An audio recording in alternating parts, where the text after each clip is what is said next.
Yes, people, welcome to another edition of From a Third Eye View on Pi Radio, hosted by myself, Flawless Mr. Take Note. I'm also joined by one of my fellow co-hosts, Mr. I've seen more in a night than you've seen in your life, Mr. Liverpool FC himself. Mr. He's got big announcements to make very soon. It's Stro official, aka Stato. What introduction that was. What a phenomenal introduction. It was. I introduced you like you was a guest there. You know what I'm saying? That's how much love I've got for you. But big up everybody who is supporting first and foremost From a Third Eye View and Pi Radio. We really appreciate it. Shout out to Sophie on the drive time slot 4 till 7 doing what she does. But all right, every weekend in the Premier League is interesting. There's never a dull moment. There is never ever a dull moment. There is always talking points. There seems to always be shock results. It's like a soap. The Premier League is like a soap, literally.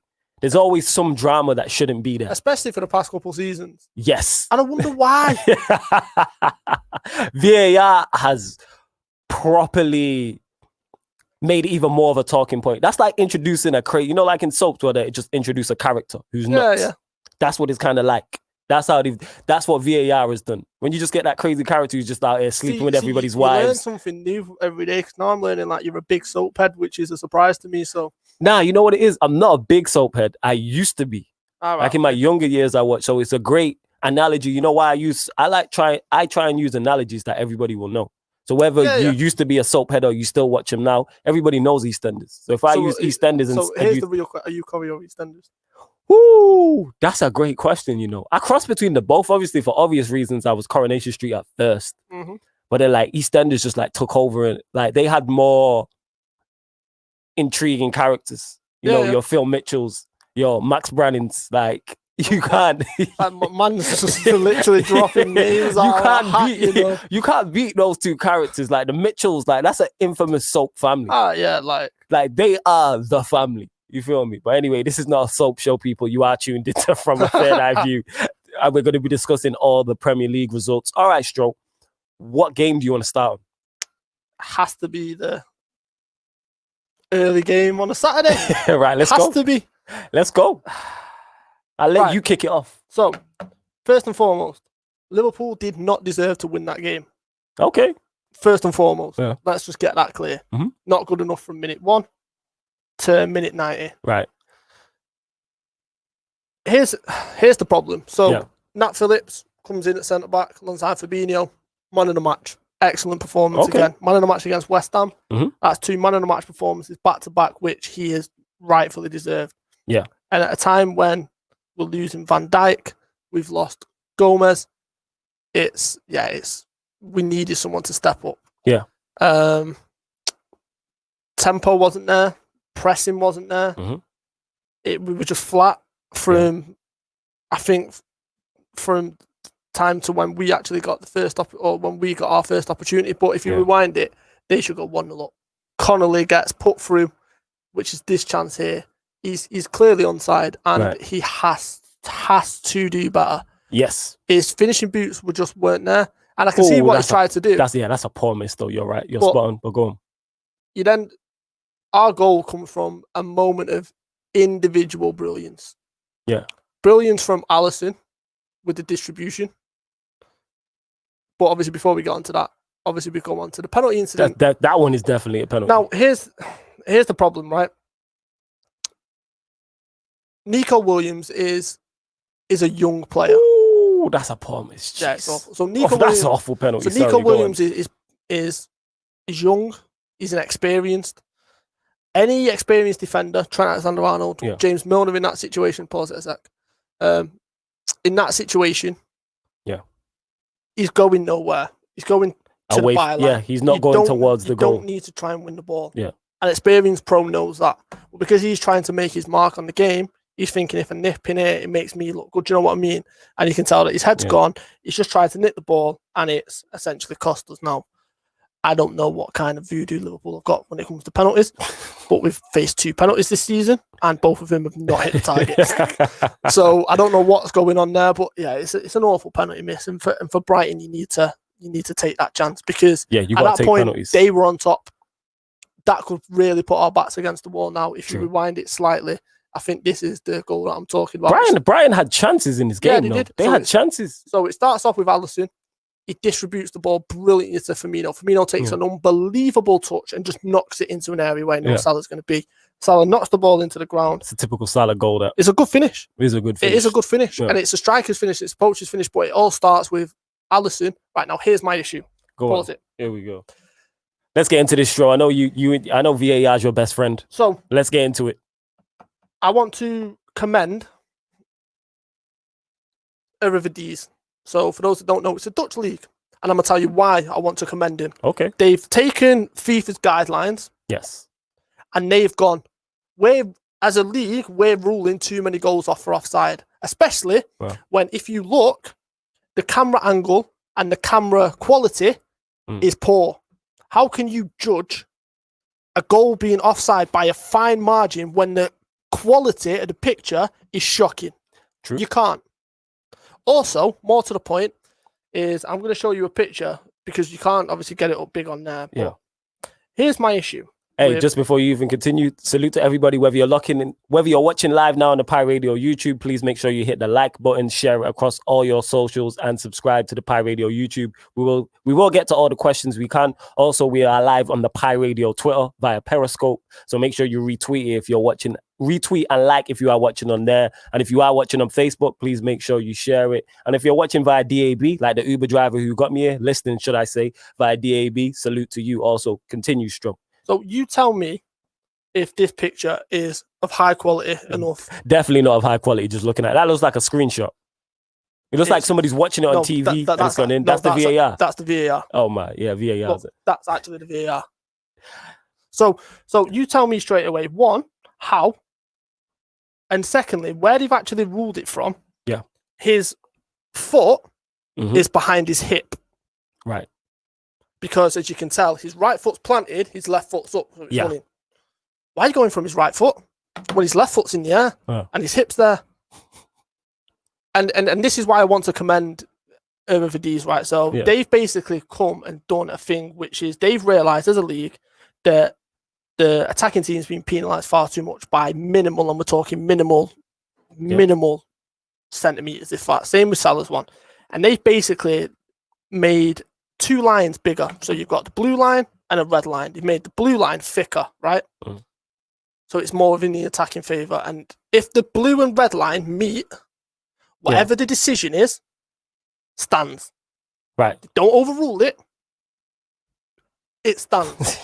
Yeah, I get what you're saying. So this is the problem. And everyone, and I've had conversations with this, and I just want to make this point clear.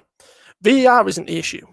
It's the use of VAR. Used. Yes, I've said this many a time. VAR is not a problem. Specifically, it's the use of by VAR. The Premier League. Yes. And the English game. You look at Holland, you look at, as I've just commended, France, Germany, Spain. They don't have these kind of talking points. They don't have these issues. Yeah. World Cup don't have these issues. That's true. Champions League don't have these issues. I've noticed that one thing just quickly on that, how much better officiated the Champions League is. Like just in terms of just not even VAR, I'm just saying in general, like I agree with so many more of the refereeing decisions on the pitch, like fouls and things of that nature. There's another piece of technology which I just want to shout out Chris and Paul from Redmen, because I was watching after the game and they both came out with a phenomenal point. Why do you not question goal line technology? Because it's it's certified. Nope. Because we're just going off a graphic. So how do we know if that graphic's right or wrong? No, genuinely, and this is me posing a question. The technology could be wrong, but why do we trust it? Because the eye test. Nope, not because of the eye test. Why is it? Go on. The reason why we trust it is because there's a strict guideline and they don't overcomplicate it. What goal line technology came out and said was, we're not going to say if half the ball's over, it's a goal. We're going to say 3/4 of it's over, it's a goal. The whole ball has to be over the line for it to be a goal. Yeah. So there's no grey areas. There's no issues. So when we see that graphic, even if it's literally millimeters and all the ball's not over the line, we know and we can accept that's not a goal. Right. So there's no talking points with goal line technology. There's no issues with goal line technology because we know the rules, we know exactly why it's used, and we know straight away, unless that clock ticks, that it's not a goal. And the reason why is because we know the parameters of it, which is basically the whole ball has to be over the line. Yeah. Here's the issue with VAR. You don't know if. So me and you could be in a VAR room. I could be going off a different set of rules to you. Yeah. You could be going off a different set of rules to me. And I just want to read out this tweet, which was from Andy Robertson, right? And let's get to it. So he makes a point, which is basically, I agree with, which every football fan will agree with. And this isn't Andy Robertson basically turning around and saying, look, it's unfair, etc., etc. This is a point that he's made, which, you know, VAR is bad when you see actual Premier League players coming out and making comments online, knowing that they can get fined for it. That's true. They have to make a point because it's not good enough by any stretch of the imagination. So here's the point. Let me just scroll and find it. So I've got a problem. If my tackle is being given as a pen, that's fine. I have no issue with that whatsoever. But on Sunday, I saw 2 challenges on Rashford and Traore, which were exactly the same and weren't given. All we're looking for is consistency. That's the key. We thought we'd get that with VAR. We aren't right. That's key. So, and he said, I used to love the game, but you can't even celebrate a goal these days. Now you're waiting 2 or 3 minutes to decide if it's offside. If it's that type of decision for me, you have to go with the original decision. So this is the problem with VAR, right? Is VAR was brought in to make the game better. Yeah. It's made it worse. It's made Premier League players not enjoy the game as much. It's made Premier League players start to detest the game. It's taken the soul out of the game. Yeah. At that point, you need to look at VAR and realise it's a problem. They did a good job with the whole handball rule because that was a farce from the second that they brought it in at the beginning of the season, right? Yeah. They now need to look at VAR and they need to start looking at, well, wait a minute, like Bamford's handball, he's pointing where the ball wants to be. The fact that that's given offside against a team who just come up, regardless of how good they are, we're going to talk about how good they are later on, they've just come up. They could be fighting for points. Like you're taking goals, you could be taking games away from him over a tight decision. That's a fair point. If you're taking 2 or 3 minutes to draw the line and you can't tell me straight away if that's offside or not, you stick with the original decision. Yeah, they are complicating it. And this is why they're complicating it even more, right? You know this, you play football. As a defender, and someone who's played in a defensive-minded team or someone who watches football, right? Yeah. When a ball gets clipped over, your first thought is put your hand up, it's offside. Yes. So that stops you instantly in your tracks. Yeah. Your attacker then runs onto the ball because they're now telling the linesman not to put the flag up. Yeah. They put the flag up in the Champions League. What's the difference? Because England want to overcomplicate it. There's a reason why VAR was about to be taken away from the Premier League. Yeah. The thing is, I don't mind that. That's a great finish as well. That by Jota. That is a quality finish. What I was going to say, I don't mind them playing it out in terms of the offside. That offside with the assistants, don't let them put their flags up. I'm with that. Like let the game play out, and if it's offside, we'll see. Like I don't mind that. That's the one part of the game I understand. No. But what I'm saying is, when they first initially brought that out, they didn't explain it properly, so the players didn't know what they were doing. Okay, right. That's where the issues lie. It's the communication, and then you look at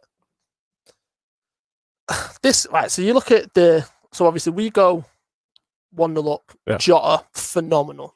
The link up play with Salah and Jota on the edge of the box, and then he drops his shoulder, he comes into the box, and when you look at it from the other angle, he puts it in the only place you can put it. It's a quality goal. This man so far is signing of the season, and it's not for debate. This his stats. He's got 9 goals in 11 games. Have you got 9 in 11? Yeah. He's got, I think it's 4 or 5 in the Premier League, and apart from that, that's his first game he scored where he started. Every one of them's been off the bench because obviously Klopp doesn't bring everyone in straight away. Yeah. He likes to bring them in because you need to get used to the system.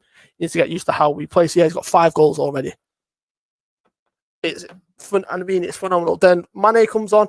Salah comes off. Salah wasn't happy, but and everyone was making a big deal out of it. If I see Salah come off the pitch and he's happy coming off the pitch, I have a problem with that because I know what he's like. Yeah. I get what you're saying. Then I have concerns, right? So then Mane comes on, we score, it's offside, it's fair enough.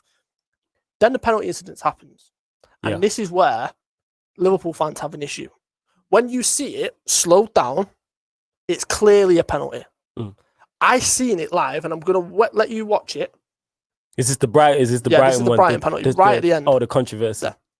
Right, so great finish by Jota. Oh yeah, that's a quality finish. Like we need to wax lyrical more about that because if a Ronaldo or Messi scores that goal, we're talking different. And that, like you said, that's the only place he can put that. I can see everyone in the comments. Big up to everyone in the comments. We will get to you.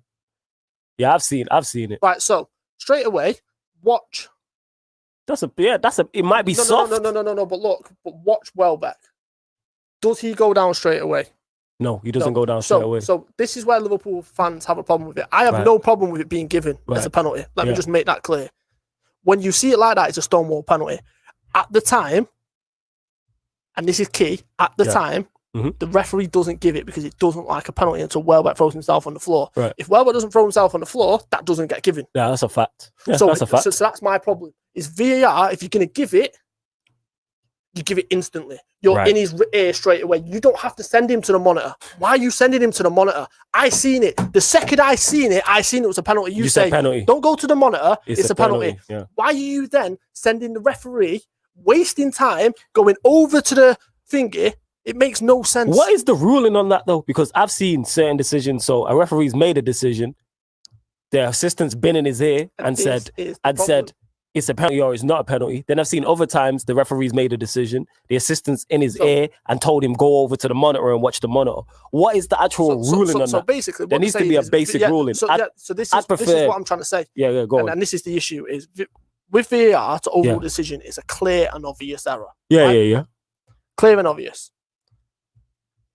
The fact that they're sending the referee over to the monitor proves in their head they're thinking, I can see why he's not give it. Yeah. At that point, that's not a clear and obvious error. Yeah. And that's Liverpool fans' problem. Okay. Not the fact that the penalty is given, is you're operating in a grey area which no one knows. Right. Come out with, this is how we're going to do it. This is what we're going to do going forward. This is how we're going to monitor VAR. This, in our parameter, is a clear and obvious error. You don't like it, fine, but at least there's a guideline. Yeah. Why? The issue you have is the fact that he was sent over to the monitor. To me, if that's a clear and obvious error, you overturn it instantly. Because the second I seen that first replay, and you see him kick him at the bottom of the foot, it's a penalty. Because I said the same thing about when Rashford, when he was kicked by Thiago Silva, contact in the box, it's a penalty. Right? Why are you sending him to a monitor for the referee to make his decision? Honestly, it doesn't make any sense to me. I get what you're saying. So if that's a clear and obvious error in your books, you overturn that instantly. The fact that you sent the referee over to the monitor proves that you can't determine if it's a clear and obvious error. So at that point, the penalty shouldn't be given. Yeah. Big up Sparks in the building Big also. Up, Yo, Sparks, are you on your way out now? I knew we were doing this on air. You going? All right, I'm going to shout you in a bit. All right, bless. So this is my problem. I have no problem with the penalty being given, but you then look at Traore. He gets kicked. Yeah. Same foul, not given. Rashford, same foul, not given. There's no consistency. And that's the biggest issues with people with consistency. And as you can see, people, Stroll, just for those who don't know, there might be new listeners of the show or new watchers of the show. Stroll has been anti-VAR in the Premier League from before. He was VAR out before VAR was in. Just to let everybody know. So that's where his energy comes from. Because he's seen all of this coming. Malcolm says, we're going to get to some of the comments. Please make sure you hit the like button if you're watching on YouTube. If you're watching on the Pi Radio, Twitter, Periscope, please hit the retweet button. If you're on Facebook, please share it. Malcolm says, big up, guys. JV, shout out, done JV. He will be back next week. Brother. He said, I need to get back on air. I'm hearing EastEnders and Corey and them things there. He said, big up, my guys. They're holding it down. Yeah, man, we holding it down. Malcolm said, Brighton took the fight to Liverpool. Stroll did open with that. He stated, he said, Brighton we didn't deserve to win the game. A draw was a fair result. Shout out Daniel Cartledge, who says he's watching from Indonesia, you know. And he also shared it. We appreciate that. Thank you. Let us know, actually. Thank you, in the comments, please, again, let us know where you are watching from. First and foremost, any questions you have, please let us know. Any questions you have regarding the Premier League this weekend. Secondly, let us know where you are watching from. So we want cities and countries. We don't just want the city. We don't just want the country. We want both. Let us know where you are watching from, please. Georgie F says, big up, people. Shout out the Ugly Grammy says, flawless salute. He also said, Fulham smashing Leicester. Yeah, it is what it. Premier League for you. Toomey here says, VAR compared to goal line technology is that there's too many factors to consider. Example, handball, penalties, fouls, etc. Goal line is all about mathematics. Zach Oldham says, everyone wanted Werner, but I'm happy with Jota. I hope he keeps going. I presume Zach Oldham is a Liverpool fan. Nathan says, Welbeck used the dark arts Nigel Pearson taught him, my guy. Nah, he was smart to do. It was a foul. It might be soft, but this is what I mean. He has every right to go down. Yeah. Like, if you kicked, go down. Just go down straight away, though. Do you know what I mean? Yeah. But I can understand, like, for me, if I'm Brighton's manager, I see him get kicked and he doesn't go down, I'm having talks with him. Yeah, I'm like, well, but why didn't you go down? Doing? Yes. Because the fact that he went down brought the attention to that, because the way it looked straight away, it just looked like Robertson cleared it and there's no issues. And this is my problem with VAR, is that would never have been looked. Do you know what I mean? Yeah. So to me, the fact that they never would have looked at it, that's not clear and obvious error. The penalty is rightfully given, but VAR are operating in a weird space where you just don't know what they're going to use it for. Yeah, that's the problem. You don't know what's going on. Here we go. Stefan says, the way refs use VAR is truly annoying. They take way too much time for obvious decisions. Yeah, it is a mess. Omar Mali says, yes, my bros. Josh says, Stroll speaking facts. 100. The lack of consistency is so frustrating. Josh also says, watching from Trenton, New Jersey in America, all the way stateside. Shout out Josh. Omar Mali says, outside Villa Stadium, Birmingham, but he put Villa with 2 A's and 2 H's. Yeah, me big up everyone who supports Villa. You know what I'm saying? Villa. Bromley Villa. Those that watched I can't remember what video it was. We did a live stream on Mr. Aaron United show. And yeah, we was doing accents on it was his last European football show it was. All right, what I wanted to ask you as a Liverpool fan is, I found it funny as a United fan afterwards, of course, for obvious reasons. But Klopp's interview afterwards, what was your thoughts on it? I loved it. And I'll tell you why I loved it. Elaborate. So everyone was saying that Klopp's rattled, right? I manage Saturday league level, not the same level. There's times where 2 or 3 minutes after a game, you've seen me. I'm irritated because of something that's happened in the game. Facts. So I look at it from a point of view where it's like I'd react exactly the same, right. and then you put context into it. So even a week or a couple of weeks before, there's the BT, who I think is a phenomenal interviewer, but he knows what he's doing. He interviews Ollie, right? Straight away. He's trying to get a buy out of him. And if you go watch him back the interview, you clearly hear him say it. Ollie says, I don't want to talk about the fixture list. I'm irritated by it. We were set up to lose by the authorities. We were set up to fail. Word for word what he said, because of the fixture list. Why are we away on Wednesday in Turkey and playing the early game on a Saturday? That's a fair point. That is a fair point. Regardless if he's away or if he's at home. If any team is and the thing that made it worse was us and City played on a Tuesday night and we were the last kickoff on Sunday. Okay. Purely because Sky wanted us to be part of the Super Sunday. So the TV rights or the TV scheduling is brought by the broadcasters. And this is what Klopp's alluding to, is he's irritated by it because Solskjaer had the same interview or had the same issue with it in his interview. And then you hear Des say to him, so he's like, oh, so you're saying it's down to the players. And you can see him trying to goad him. Solskjaer didn't have any of it, right? You then see what happens in our game. So you see we've had 2 goals offside. We have the penalty incident. The fact that we then lost Milner. Yes. With another injury. And it's just like, do you know what I mean? You can see he's irritated, and then you can see he's one of them, you know when someone's irritated, you can tell. Shout out to Ugly Grandman, can see you in the comments. Make sure you like the video. So then, obviously, then you see the interview, right? Now, from someone who's grown up in Manchester, I've seen Ferguson have many of these interviews where he goes through reporters for stupid questions and silly questions. Mourinho, exactly the same thing. I've seen Pep Guardiola destroy interviewers for asking silly questions, but that's what makes great telly. It not to go back to the soap edition, but this is one of them. It was entertaining to watch. Like, I laugh. Like, it's good to see, because obviously you have to remain at a certain level of professionalism because you're on TV. So that's in regards to the manager and in regards to the interviewer. But when you see Klopp answered that like it was a private conversation, and I love to see that, because Klopp is a human being at the end of the day, and he's frustrated at what's just happened. He's under immense pressure. Even though I do believe Liverpool will win the league, he's still under immense pressure. His 2 points dropped. So to see him respond, just like that wasn't Jurgen Klopp, the manager, responding. That's just Jurgen Klopp, the man, responding.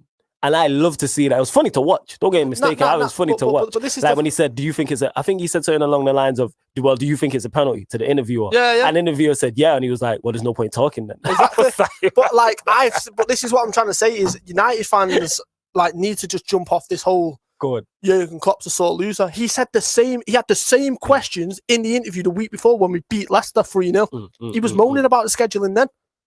The exact same energy was in that interview than what was in this interview. Do you know what I mean? Apart from, at the time, the Sky reporter didn't didn't press him the way he did, because I guarantee if you press him the way Des did, he's reacting exactly the same. And we just won the game 3-0. Yeah, I get what you're saying. And this is what people need to wrap their head around, right?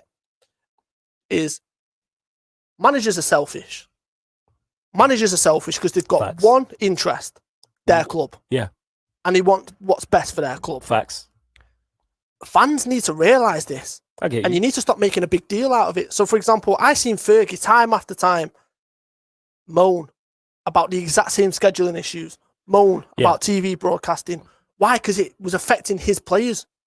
Yeah. Obviously, he's going to moan. So then what I loved was, more than anything, is the Chris Wilder comment.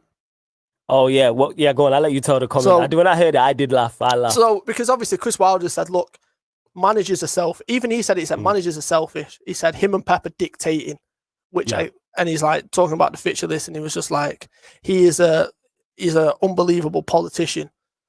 And he was like, I can't believe he wants to go to 5 subs. Now, here's the point, right? Every other league has gone to 5 subs. Even the championship's gone to 5 clubs. I didn't know this championship had gone to 5 subs, actually. So okay. It's voted into 5 subs. So this is the point, and this is what made me laugh. Klopp turned around and was just like, something about Chris Wilder, and it was like, yeah, he has 3 subs and 1 point. Yeah.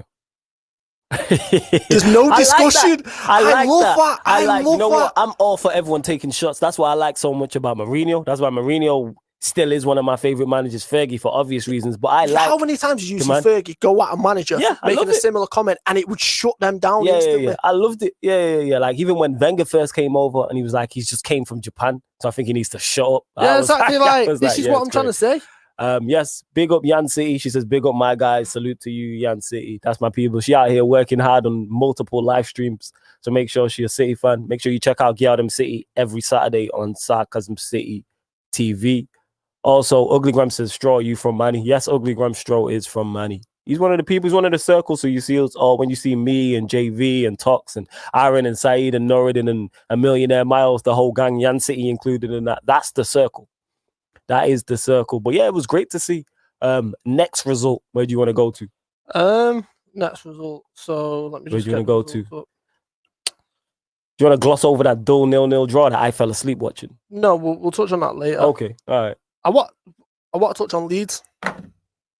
Okay, let's talk about Leeds. So go on. All I heard from numerous people was, and then this is what people need to understand about Leeds United, right? Is yes, they do concede goals. Mm-hmm. Look at the chances they create. Mm-hmm. They're doing something which any team that gets promoted doesn't notoriously do. And it's create chances in big games and create chances in games in general. That's true. They had 25 shots plus against Arsenal. They had 25 shots plus against Everton. They had 15 shots plus against Liverpool. They had 20 shots plus against Crystal Palace. Yeah. They had 23 shots plus against Aston Villa. They are creating chances. Now, here's the reason why they concede goals, right? Leeds pin you back.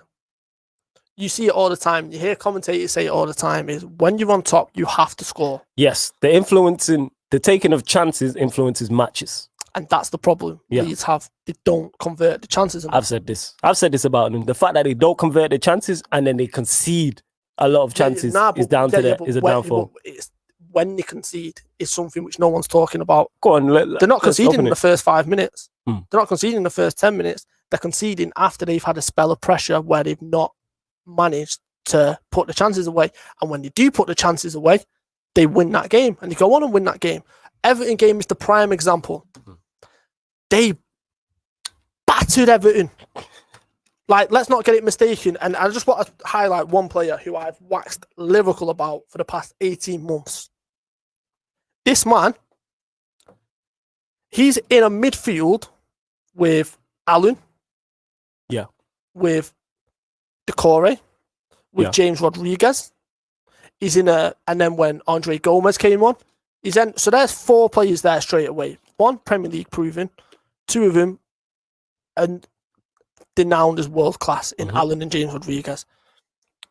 Pass conversion, first out of everyone in the game. Forward passes, first out of everyone in the game. Chances created, first out of everyone in the game. He's a deep lying midfielder. Calvin Phillips. This man's performance on Everton was a coming out party. This was an introduction to say, yes, I made it into the England squad when I was in the Championship. The only one I've seen do that probably in my lifetime. This man came out onto that pitch at Goodison on Saturday and said, I've got a point to prove. Yeah. You man think that the Euros is round the corner and now I'm going to let them start Declan boiled rice over me. Ain't happening. Declan boiled rice. You should, shouts to JV, you should, this man's performance needs to be talked about. He ran that game from minute one. He was first to everything. He was setting the tempo. He was playing the balls between the lines.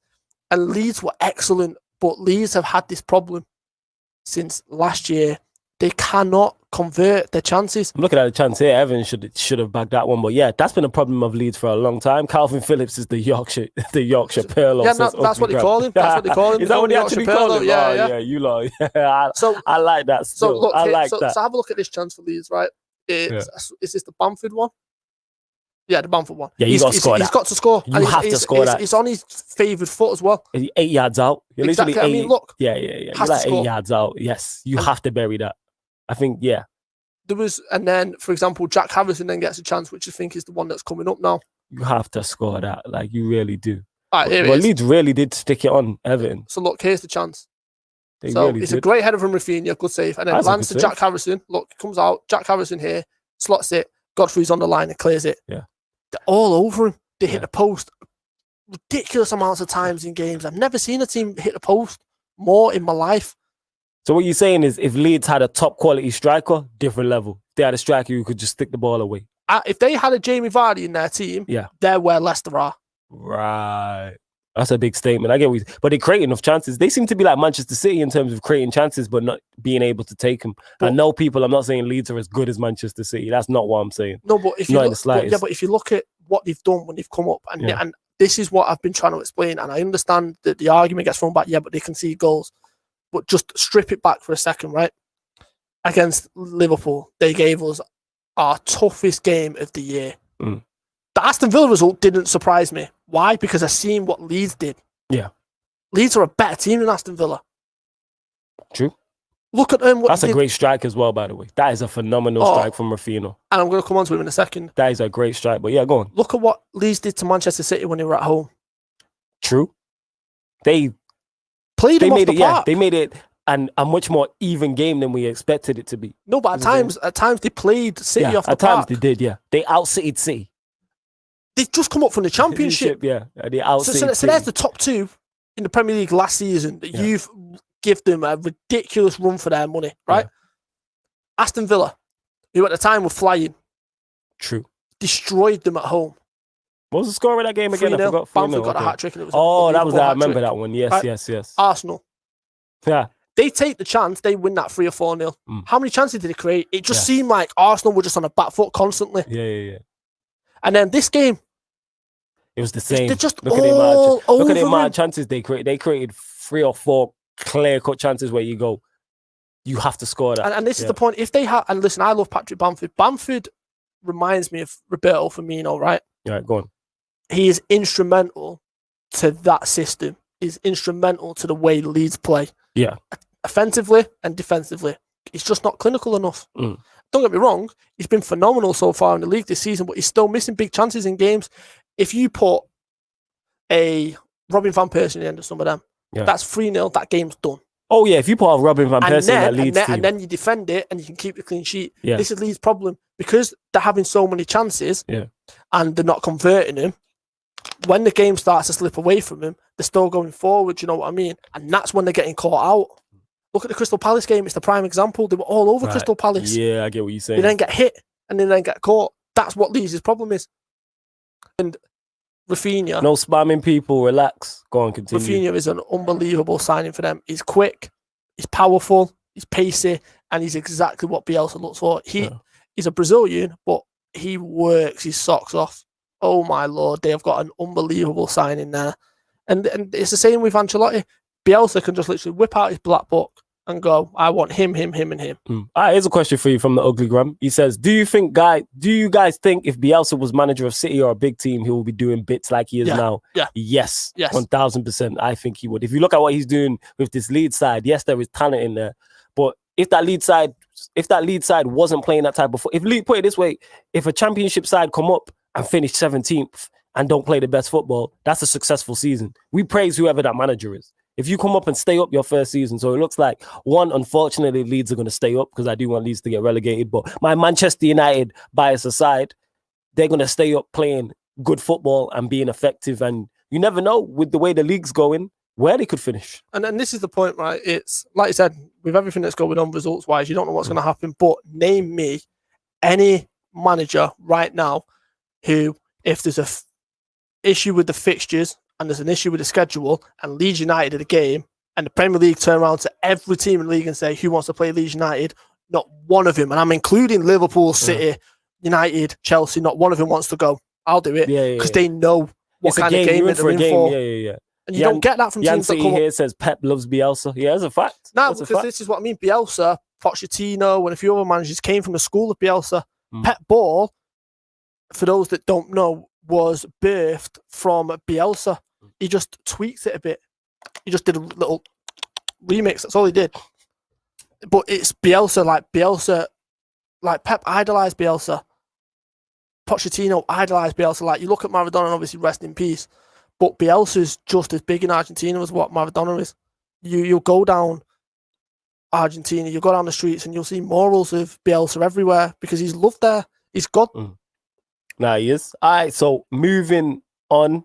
I want to touch on this because obviously that's the first that's the first phrase in the title. And I said, is Arteta's time running out at Arsenal? Because it seems from Arsenal fans on social media that there is uprising is too strong, but there's doubts. Obviously, Arteta is a new manager. This is his first job.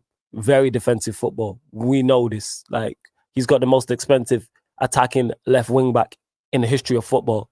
So, shout out Alberto Carlos, as someone called him on the Sports Q&A yesterday. That's now his new name. It's not Aubameyang, it's Alberto Carlos. But is Arteta's time running out? I'm someone who, when we spoke on here, I know me and JV disagreed on this, where I was looking at Arteta and I was like, I see what he's implemented at Arsenal. It's just interesting to see when he gets his players. But the defensive football, the non-attack, the lack of attack when you have good attacking players also seems to be a big issue. And I think that's 3 losses now in a bounce at home for Arsenal. So is Arteta, I would give Arteta to the end of the season. That's what I would say. What do you reckon? So it's a funny one. Before we touch on Arsenal, I just want to say, obviously, thoughts and wishes with Raul Jimenez. That is a horrific injury. Yes. And obviously, we know that he undergone successful surgery for a fractured skull. Now, we've seen Ryan Mason retire with a fractured skull. True.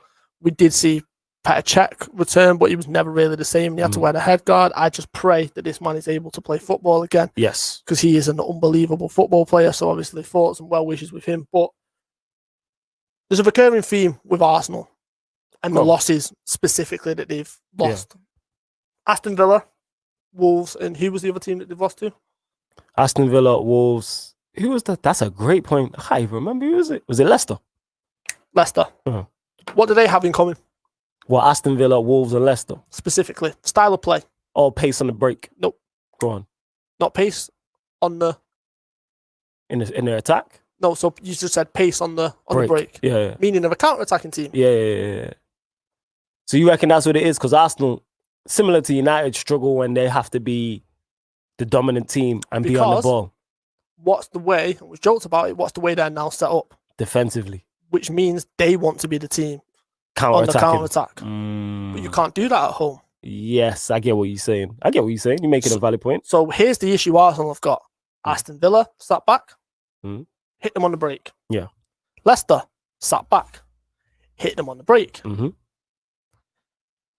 Villa did the exact same thing. Leicester did the exact same thing. And then you look at Wolves last night, they did the exact same thing. Even when Jimenez went off, that wasn't an issue to them. Do you know why? Because Fabio Silva's got pace and you can hit them on the break. And look what happened.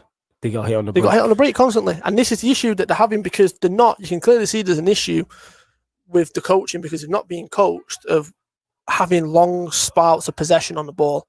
And you can see the teams that do.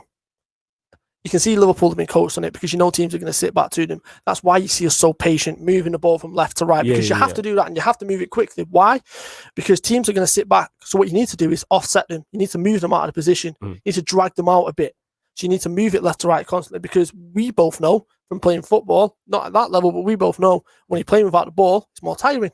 Yes, that's true. People forget that. Yeah. Because it's more mentally exhausting, because you've got to switch on to everything. And then when you're getting mentally tired, it makes you, when you're mentally tired, it makes you more physically tired. Exactly. And when you're physically tired, mentally you get more tired. So it's just a combination of both. Exactly. So you can see that they've not had that kind of training midweek. Do you know what I mean? Because why would they? He's setting them up in a pragmatic way. Yes. To get results. You can't do that at home. Yeah, you can't be more especially a team like Arsenal. You are a team like Arsenal, the team that I grew up with, is they would take the fight to you. Yeah, of course. You have to take the emphasis in that game. Yes. You're the home team. And this is why Manchester City got so much stick when we went there and drew 1-1.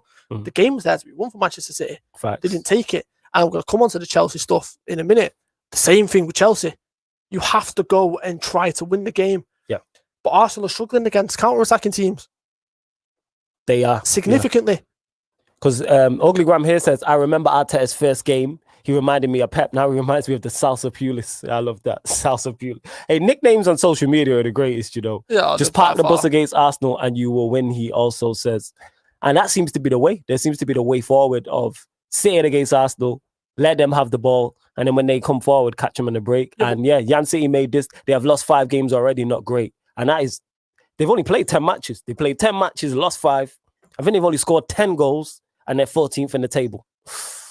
This is it's not the best. So this is where it's a defining moment for Arsenal going forward for the next 4 or 5 years. Yeah, and I'll explain why. Okay, is when Unai Emery left, there was managers available. You could have gone and got.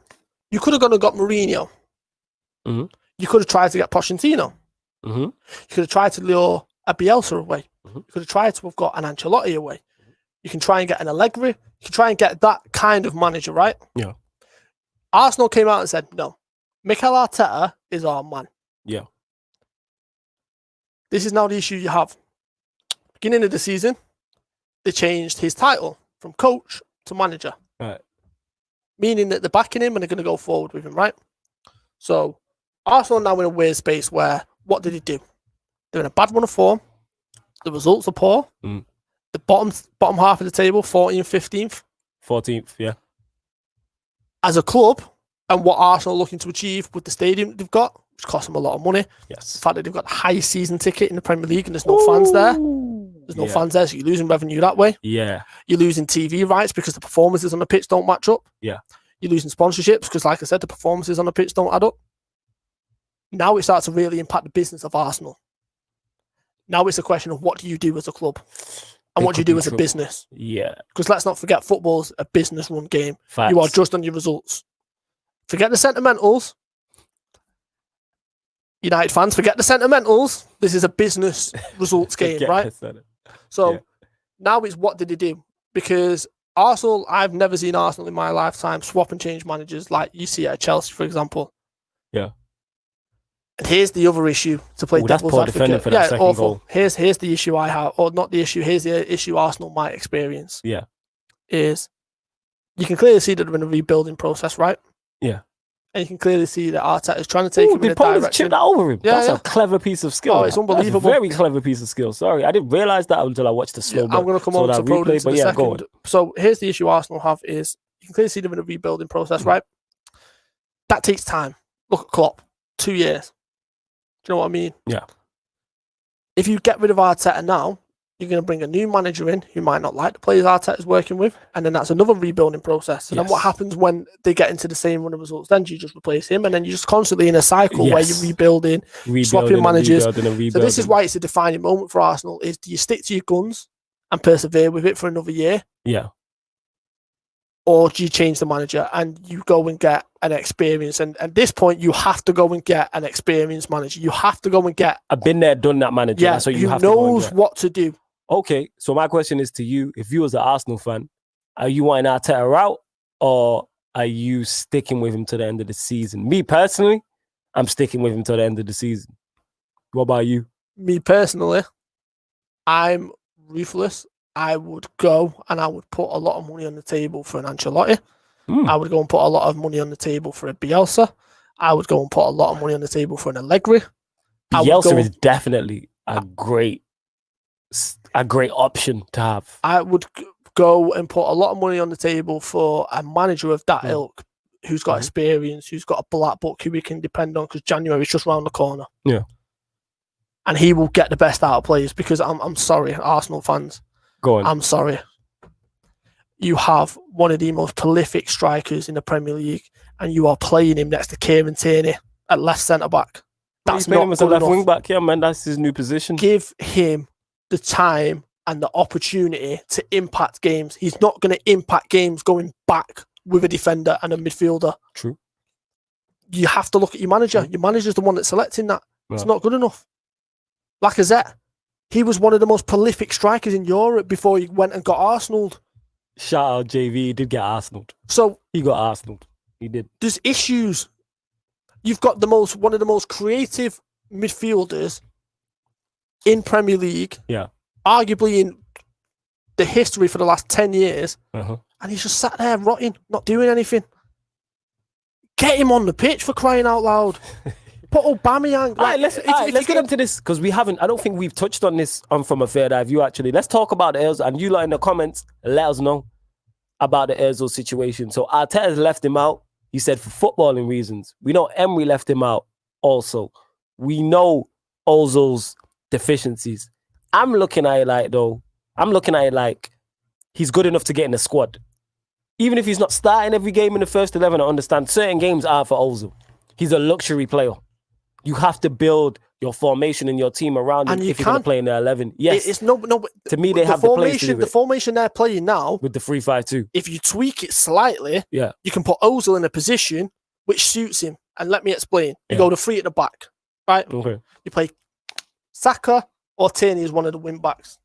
You play Bellerin as one of or Maitland-Niles as one of the other wing backs, or Reece Nelson, for example. You then got the 2 who sit. A Thomas Partey when he comes back. A Xhaka, who's more defensively minded. You then go and put Ozil in front of him in the number 10. You then play 2 strikers, a Lacazette and a Aubameyang, who can actually form a partnership together. Who one will come deep, pick the ball up from Ozil, the other one will go in behind and go on the shoulder. I think that works. That is the simple fix. If you want to go a little bit more offensive, you could say take out Xhaka and play Ceballos in there. And then you go a 3-4-3, for example. Like, you got options, so I don't understand. And what makes it even worse with, and Jan City touched on it, he would fix their midfield issues, though, no creativity at the moment. Not only does he add creativity, Arteta's played alongside and in the same team as Ozil. So Ugly Graham says it's not for football reasons. We know it. Something else is not right. To me, I'm playing him. He's in my squad. One of the first names I'm putting in there. Because Arsenal clearly lack creativity, and you have someone who creates chances. But not just that, is what are Arsenal notorious for doing now? Not keeping hold of the ball. And that's one thing Ozil will do, yes. Which then what? Takes pressure off your leaky defence. Takes pressure off your midfield. Yeah. It slows the game down to your tempo. Yeah. You can then dictate a game, which then means in training, you can actually train the scenarios of what Aston Villa, Wolves and Leicester have done to you, where they will sit back. I just don't get it. I don't understand the Ozil situation. There is something more, like, I can't wait for in 10 years' time when he retires and other players from the Arsenal regime retire and tell all about what exactly happened, because there's more to it than what we're being told of. For obvious reasons, obviously, they're not going to come out and tell us now. But there's something more to this story. It just seems strange that he can't get registered in a 20. You telling me Ozil is not one of the best Arsenal players? He's not in the top 20. Of course he's in the top 25. Arsenal leaves. So if Ozil leaves Arsenal, and let's say he's put up for a 10 million, he's not going to go for 10 million, but let's just say for this situation he is.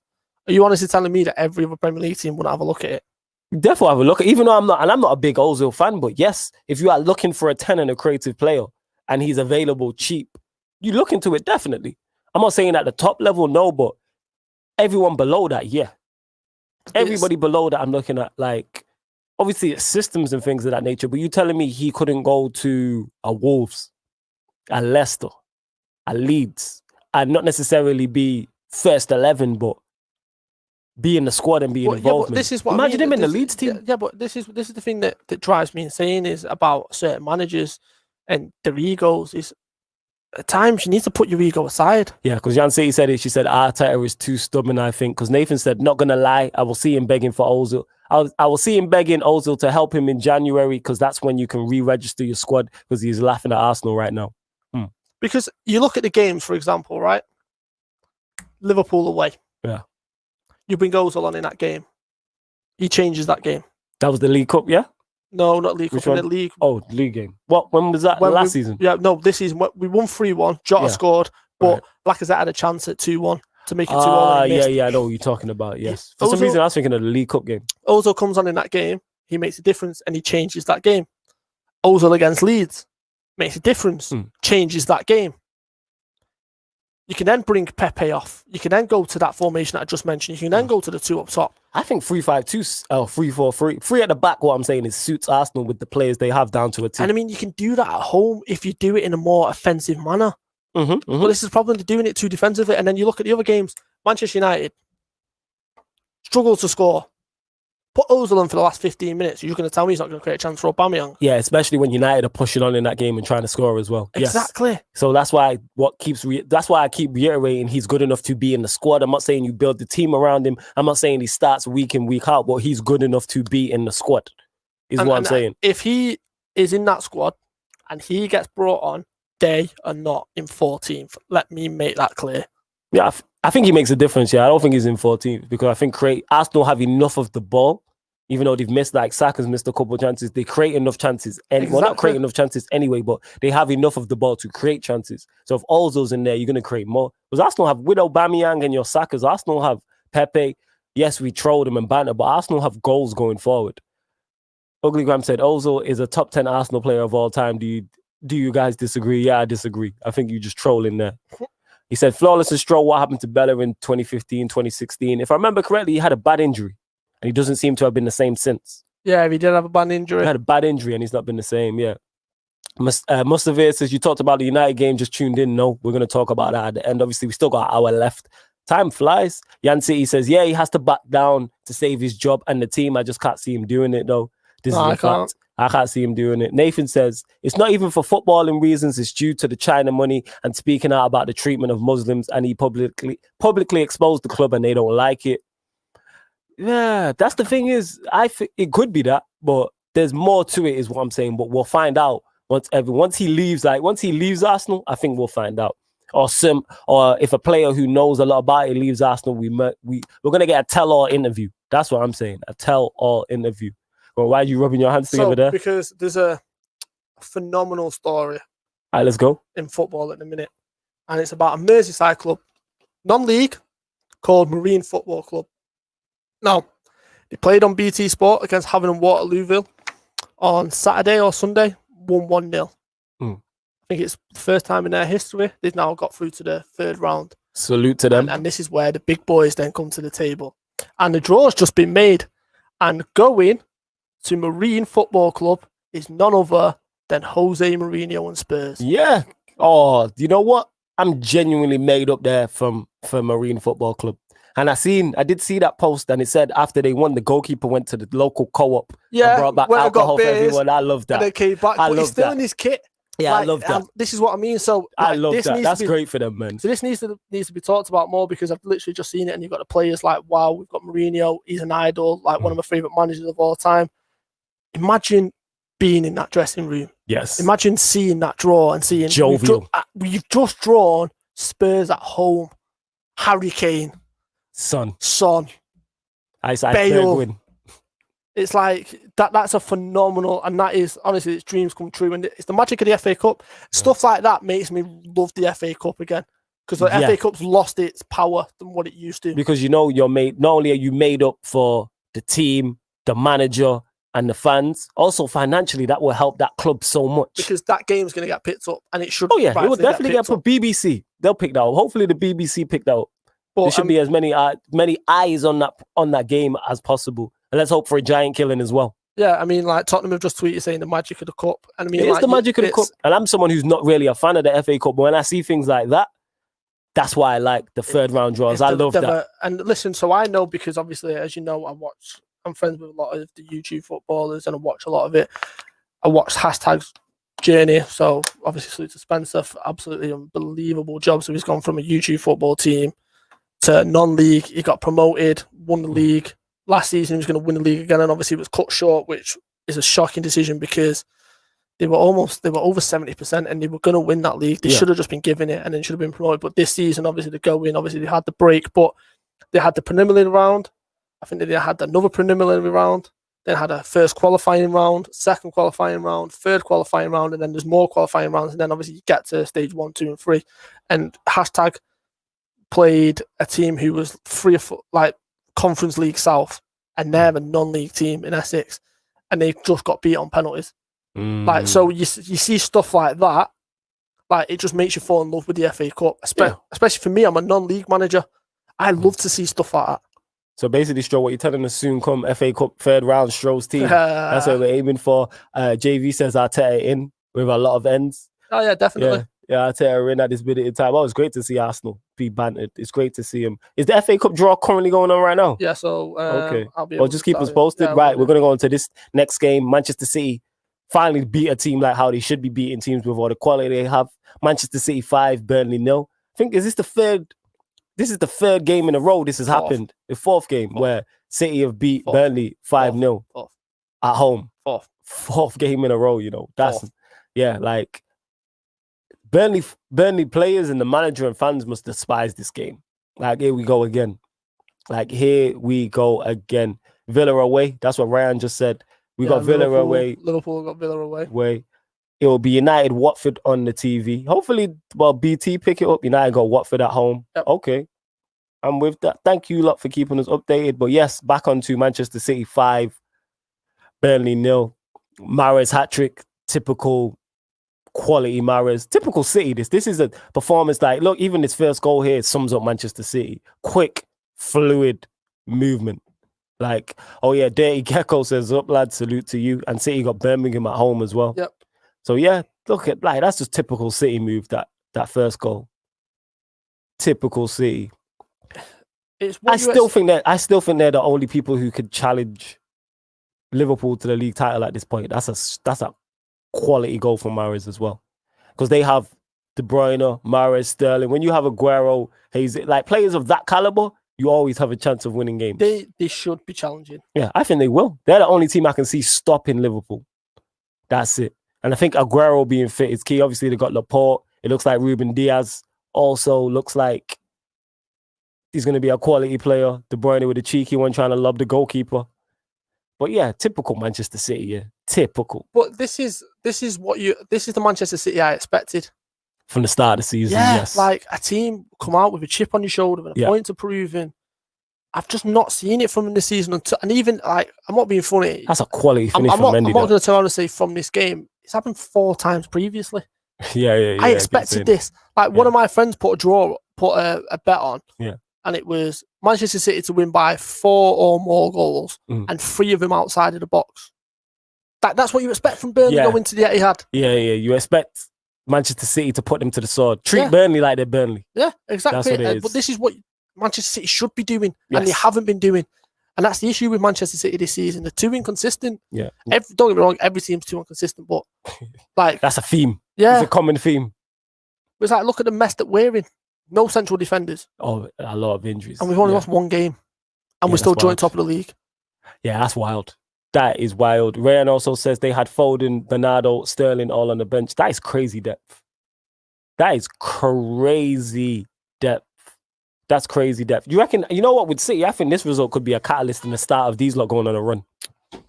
Definitely. Possibly. But, I mean... It could be. With the quality of the Premier League and the quality they have, maybe this is what they needed to kickstart it. There's only a certain amount of teams that can put them kind of runs together, right? And City are definitely one of them. I mean, I think Liverpool, City are the only 2. So I'm looking at the games, right? So you've got Fulham. Yeah. I expect a battering. Week after they've got you. Yeah. Tough game. West Brom. I reckon they'll beat us. They owe us. Southampton away is a tough game. Wait, go run that back from the top. Sorry, run that back from the top. Fulham at home. I expect them to win. Yeah. United away. I think they'll win. But it's a tough game. It's a tough game, but yeah. West Brom at home, expect them to win. Yeah. Southampton away. Bang average outfit, Southampton. They should win that. They're bang average. We're going to get onto the United game. They are a bang average outfit, especially without Ings. Right. Bang average outfit, but Newcastle. We'll get into that. I expect them to be Newcastle. Then this is where it gets interesting. Everton away. That's tough. Chelsea away, back to back. They're the two in a tough. 3-day period. They're the two that are tough. But the 5 before that, if I'm a City fan, I'm expecting 5 from 5. Yeah. I know Jan City, she's always like very tentative in that. But if I have their quality with their manager, I'm expecting 5 from 5. But then this is where it also gets interesting. So just fast forwarding a bit, in February, you've got Liverpool. Yeah. Followed by Spurs. Bearing in mind there's Champions League in the middle of that as well. Then followed by Arsenal away. That's making, you see these games you've mentioned after, which was the first tough game, the Everton away. Mm-hmm. So the Everton away, that kind of sparks where their season is going to lie. Adding the Champions League as well. Like that's where Premier League, Champions League, what's going to happen with Manchester City, that period will tell it. And unfortunately, as a United fan, I can see them getting through it. Jan City here says, we started slowly. To be honest, we weren't even playing that badly. Just couldn't hit a barn door. Now we have finally managed to be clinical. We will see what happens next. Full fit squad for the first time. And I think Aguero is a massive difference as well. Oh, Aguero's the biggest difference maker out of all of them. Yeah, like with him there. That's why I can see them going on a run. Even the Everton game, which is tough, I could see them. I'm looking at 6 out of 6 if I'm a City fan.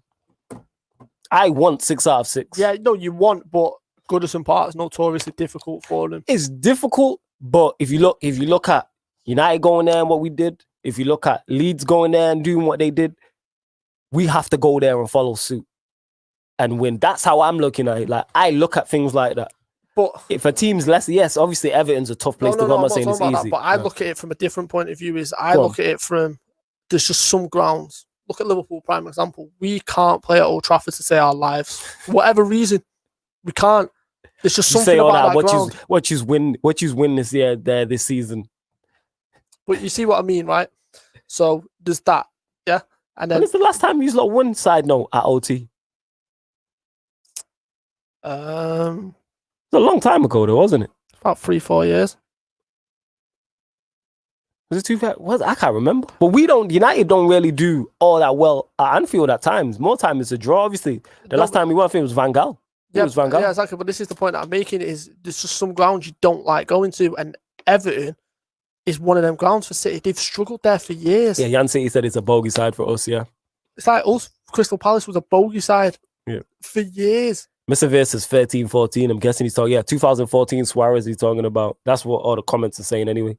Probably, yeah. So you're talking 6-7 years. But Gerrard took 3 pens. Or was it that one? Oh, don't even get me started. I've never been more annoyed at a man in my life. The man could have scored a hat-trick of penalties at Old Trafford and missed the final one. Do you understand how annoying that was? You know what? You go down as a legend. I remember watching that guy go at I think it was the second penalty, the third, or whatever penalty it was. I just turned off. I raised them type of defeats from my man. They're bad enough at the time. So angry. But yeah, back to Manchester City. Yeah, even though everyone on the bogey side, go there and put that right. This is the season to chip on your shoulder. You know what I mean? Say, do it with your, and just go there and put it right. January is a big window for me in terms of the title race. Okay. So who does the better business can then put themselves in a better position to win. Are they go out? Are they going to be ruthless like we expected in the summer? Are you going to go and do a Chelsea and blow everyone out of the water? Because that's what they should have done. That's what I was expecting. Liverpool, are you going to go and address the issues that you need to go and address? Are you going to go and get a centre-back? Are you going to go and strengthen? Because there's not many. I expect Shaqiri to go. I expect Origi to go. So we need reinforcements in the attacking line. I want to see what we do. Tottenham in the position they're in. What do they do? To me, that's the one that I'm looking forward to the most. I want to see what Tottenham do. I want to see what Mourinho does. How does he operate in the transfer window? Chelsea, what do they do? They've still got problems. How do they address it? They're the 4 teams I'm looking at thinking, all right then, whoever goes out and has a good window puts themselves in a position where they want to go and win the league. I hear that. So it's interesting. It is interesting. Yeah, Jan City, before we move on, says, yeah, we haven't done too badly there recently, to be honest, since Pep's first season when they beat us up 4-0. I hear that. Like I'm saying with that. She also says City out signing one. And Ryan, who's a Liverpool fan, says, I think we need to sign a centre-back and a right-back as well. Yeah. I hear that. Like you said, whoever does the better business in January really puts themselves in good stead. Because to me, positions, I don't think the league's wide open, but I think positions are up for grabs. Like your top 4s if you put in a run, a top 6, finishing in the top 7, Europa League, FA Cups, League Cups, depending on draws. Even the Champions League, I look at it, I say this all the time, take out Bayern Munich, you are the standout team.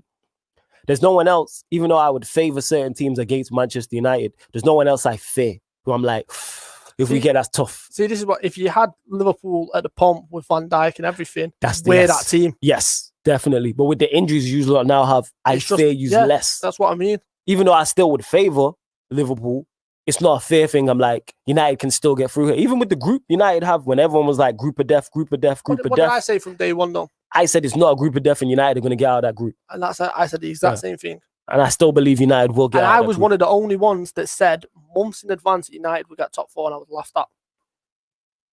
I think we'll get top 4, but I meant last season. Oh, last season. I had said it. You did say it from early. You said it from early. You did. All right, going on to this, another surprise result of the weekend. This happened today. Fulham finally end penalty woe and beat Leicester 2-1. So let's talk about Leicester here, because someone said it. Someone tweeted, I can't remember who it was on my timeline, and said, this is my issue with Brendan Rodgers, and I like him, that he bottles it at times like this. I've not watched the game to know if he's bottled it, but it seems Leicester have these type of issues, because this is a game they should be winning. So, and I can speak from experience. And it's at home. I can speak from experience when it comes to Brendan Rodgers. Yeah. Look at the Chelsea game. 14-15. I know what you're talking about. A key moment in our season, yeah? And we lost that game. Yeah. Right? What happened to the result afterwards? I can't remember, was the Crystal Palace the game before or after? After. Okay, it was the Crystal Palace game after. So, Rodgers has this thing, whenever he has a bad result, it's then followed up by 1 or 2 bad results. Right. Because mentally, it's like you can't adjust, you can't get the teams reset. And you look at Leicester last season, and I'm going to touch on a point in a second.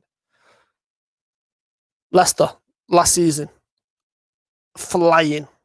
And I mean flying. Boxing Day happens, it's the top 2 table clash. Liverpool go to Leicester. It's a very good goal away from home. And we win 4-0. Firmino scores 2 unbelievable goals. Trent gets man of the match, set 3 up and scored. And then what happened after that? Leicester went from being up there and they unravelled to the point where their season fell apart that bad. They didn't actually finish in the Champions League when they should have finished in the Champions League. Yeah. I then watched the game last week and how we beat them in the manner that we beat them. It was very, very similar to the way we beat him when we went to the King Power Stadium. This result isn't a surprise to me, knowing Brendan Rodgers and seeing how he reacts in these That's what it results. is, and that is a penalty. But that's why I don't know if I can call him a bottle job or a fraud, because we don't expect Brendan Rodgers to win league titles and be challenging for league titles. His level, I think, is challenging for the top 4. Yeah. That's his ceiling. So I can't really call you a bottle job, because you're not expected. Leicester didn't sign you as manager to win a league title. You're signed to finish in the top 4 if you can. You're signed to challenge to finish in the top 4. You're to solidify us as a top 6 side. Yep. See what players you can bring in. Get us in Europe on a regular basis, whether that's the Champions League or the Europa League. To me, so I don't know if I can call you a bottle job, because it's never been in your DNA. You've never won a major trophy in England before. Exactly. Maybe with an FA Cup or a League Cup. Maybe a Europa League. I could see them doing that. I think they have the players for that. But that is definitely a penalty looking at it. Oh, no. That's where VAR's worked. This is what I mean. This is where VAR's great. That is an absolute stonewall penalty. Definitely. Ryan says, but Rodgers screwed up top 4 last season when he was 100 points ahead of United. Yes, he was a lot of points ahead of United, and you have to give him criticism for that. But again, they shouldn't even be in the top 4 race.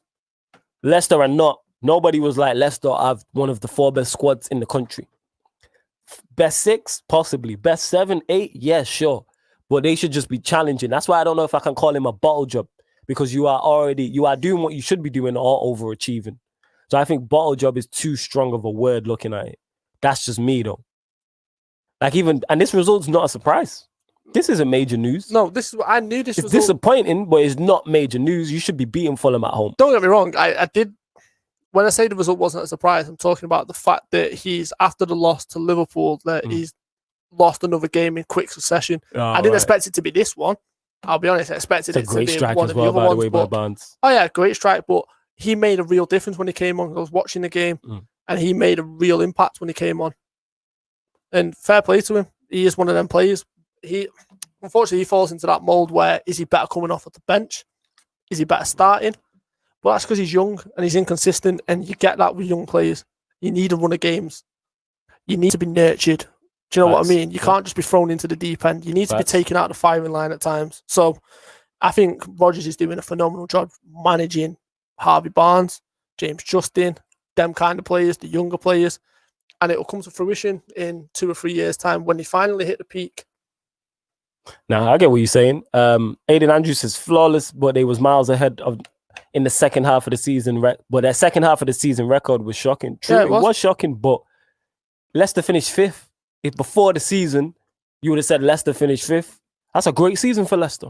Oh, yeah. Yes, obviously context matters and they should have finished in the top 4 being that far ahead. But what I'm saying is you still look at it seasons overall. Yes, they shouldn't have dropped that many points because they were so far ahead. But that being said, Leicester finishing 5th is theirs. If Leicester finished 5th this season, that's a great season for Leicester. Yeah, it's another phenomenal season. That's a great season. It's another overachieving season. It's overachieving, yes. It's overachieving because that's their limit. They can't do any better. Maybe finish 4th. Leicester can't challenge for the league, so forget the first 2. 3rd, I think, is a push. 4th is even, we've had an excellent, but yeah, 5th. And I think they only missed out on goal difference. It's like, that's how you look at it. And yeah, just to let you know, as Uglygrams asking, yes, From a Third Eye View goes live on Pi Radio every Monday, 7 p.m. We are here discussing all the Premier League results. It's 7 p.m. till 9 p.m. We go live on DAB Radio. So if you're in the Northwest, like the Uber driver who brought me here, I turned him onto the show because I told him I was going radio. So yes, we go live on DAB Radio. Retune your DAB Radio if you're in the Northwest and you'll find it. Also go live on the Pi Radio YouTube. So if you're watching now on the Pi Radio YouTube, hit the like button, share it across all your socials, and subscribe to it. Hit the notification bell. Please hit that like button. It's really important because if you're important. enjoying the content and you want to see more content, we've got stuff in the pipeline, but we're only going to be able to do that once the numbers start going. So please hit the like button, hit the share button. That's facts. And if you're watching this on Facebook, hit the share button also. And if you're watching this on Twitter, because we go live on the Pi Radio Twitter and the Periscope, hit the retweet button. We're here every Monday, and let us know what content you want to see, what guests you want to see, and we will do our very best to make it happen. Make it happen for you. Ryan says, Rodgers is a bottle job, lost in the FA Cup semi-final to an Aston Villa team managed by Tim Sherwood. I just think bottle job is too strong of a word.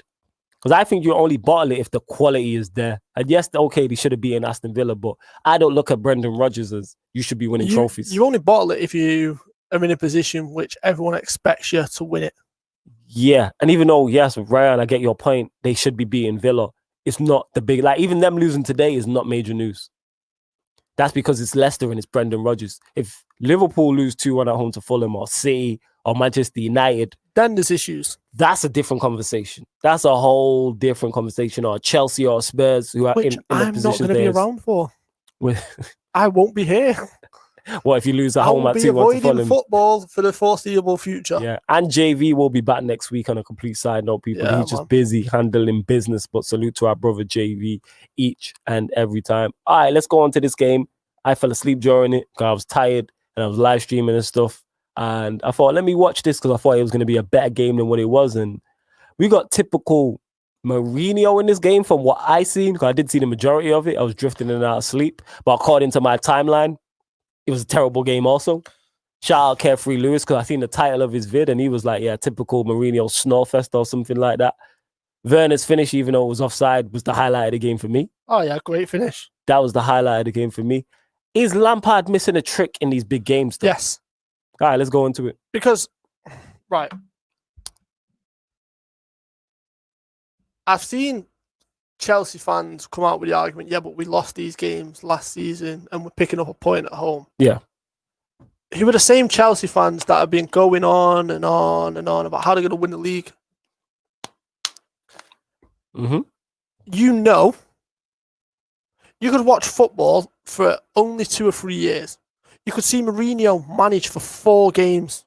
You know how he's going to set up in this game. Mm. The impetus is then on you. Because he's then said, my cards are on the table. Break us down. You want to go and win this game, you go and do it. We're going to make it hard for you.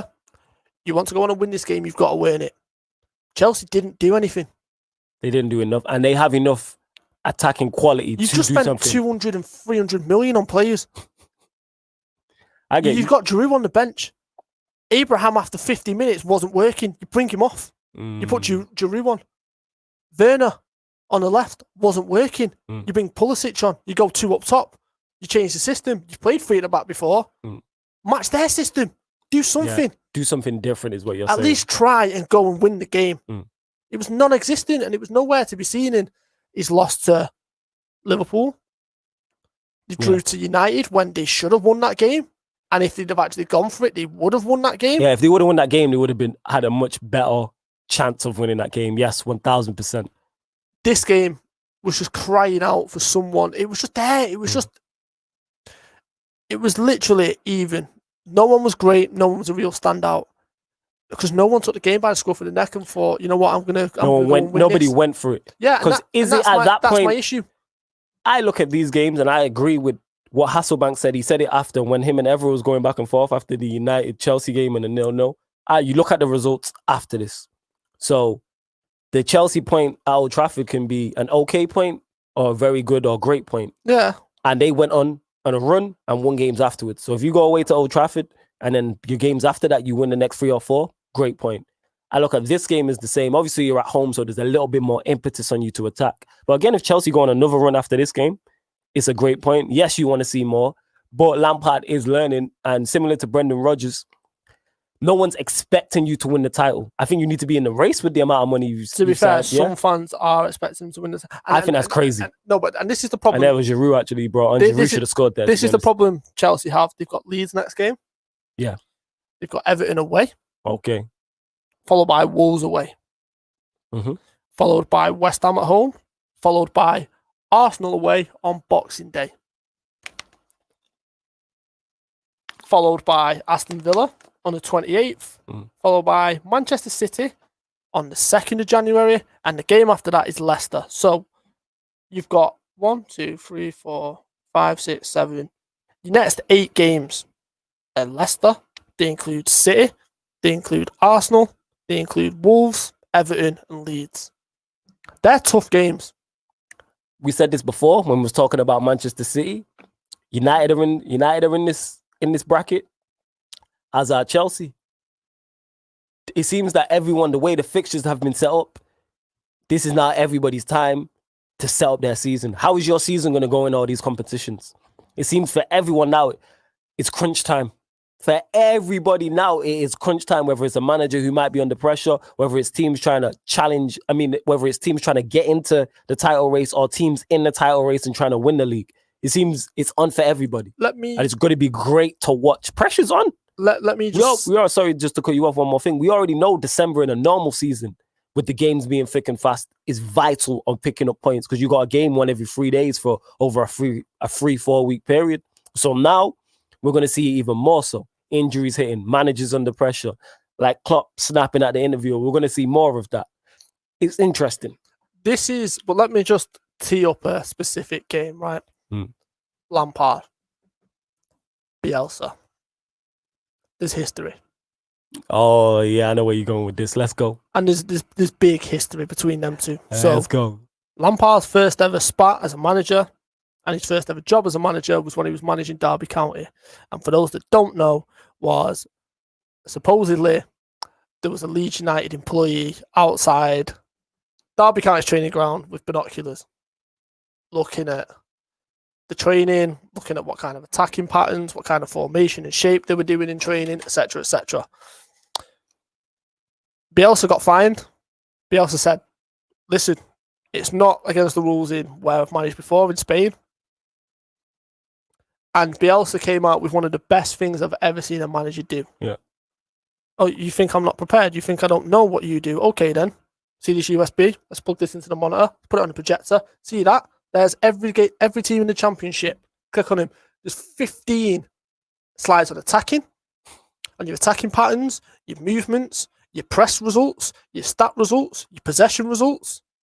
Defensive, exactly the same. How many times you switch formations in a game, how many times you revert to a specific formation and what impact it does and what players you put in that position and what impact they have on the game. So you want to test my knowledge? Here's my USB. It was one of the best things I've ever seen a manager do, shut down an instant report. Now, then what happened? They then meet each other in the playoff semi-final, which I knew was going to happen. Lampard, shall I just say, started, his immature side came out. His inexperience came out and he over-celebrated and it got personal. They trashed. Love to see it. Yeah, the dressing room was a mess. I love to see it.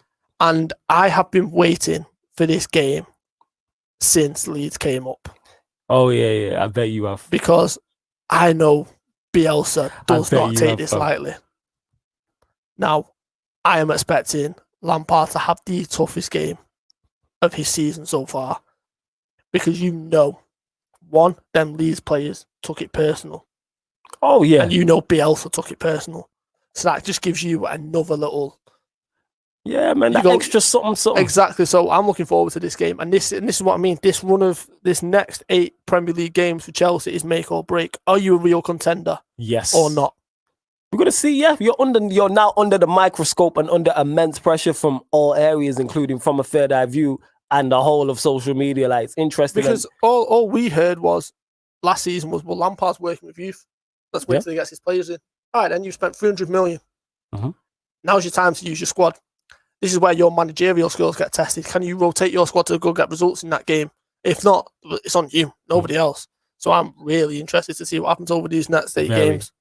But game was poor. There is one game I want to talk about, though. All right, let's go into it. What do you want to talk about? Manchester United and Southampton. Let's go. Let's go. I'll let you speak on it first because I got a point to make on it. I wasn't surprised to see Southampton go 2-0 up in that game. Go on. The way Southampton's set up from an attacking point of view is what I was saying for Arsenal to an extent, is you've got the two that sit in the midfield, right? You've got Romeu and Ward-Prowse sits next to him and just does a solid job, yeah? They keep hold of the ball well, they recycle it well, they move the ball well, and they're a threat from set pieces. True that. So every time they got a set piece, I knew they were going to flood near box, flood round De Gea, and it's exactly like when he first came to the Premier League and he couldn't handle it. Yes. Because Spanish game's completely different to the English game. And it was just a throwback to that, and it was strange to watch. And I think Fred's been phenomenal, but it's a poor foul to give away, knowing James Ward-Prowse's capabilities on the edge of the box. Yeah. Like, as a manager, when you know a team's great at set pieces and you've got a free kick specialist, the first thing you say is, do not give a free kick away on the edge of the box. Yeah. It was poor from United. It really was, but United had chances in the first half. Not clinical. No. But what I like as a Manchester United fan is that hasn't been a problem. I'm much more lenient on, I'm much more happy if my team's missing chances rather than not creating. Yeah, exactly. I'm the same. And that's been a massive issue of Manchester United under all the years. With all the attacking players we have, we don't create enough. Against Southampton, we created a lot of chances. Before they scored, when it was 1-0, when we were 2-0 down, and this is why at halftime, you can go check it now on my Twitter, right? That's me flawless. Me and my boy Manny was talking, shout out Fake Football Fan TV, and he said something, and I was like, United are going to win this game 3-2 because we were creating enough chances. It was just a question of taking them. And as soon as as soon as it went 2-1, I'm like, yeah, they're there for the taking. And this is why I called Southampton a bang average outfit, because I'm looking at it and I'm like, they are bang average. And this is without Ings. With Ings, yes, he's different. They're a bang average side. No doubt in my mind. I did not have one doubt in my mind that United were going to win that game because they give up a lot. They don't have much. And this is the issue I have with Manchester United is we don't treat teams like the quality they are. They are Southampton for a reason. Yes, good manager. I rate the manager highly. Well, I mean, just quickly before you move on, speaking of the manager, they're in 5th. 3 points. And that's testament to the league. Behind third. That's testament to the league, because if United win our game in hand, we 2 points off fourth, I think, or third or something like that. No, you're 2 points off the top.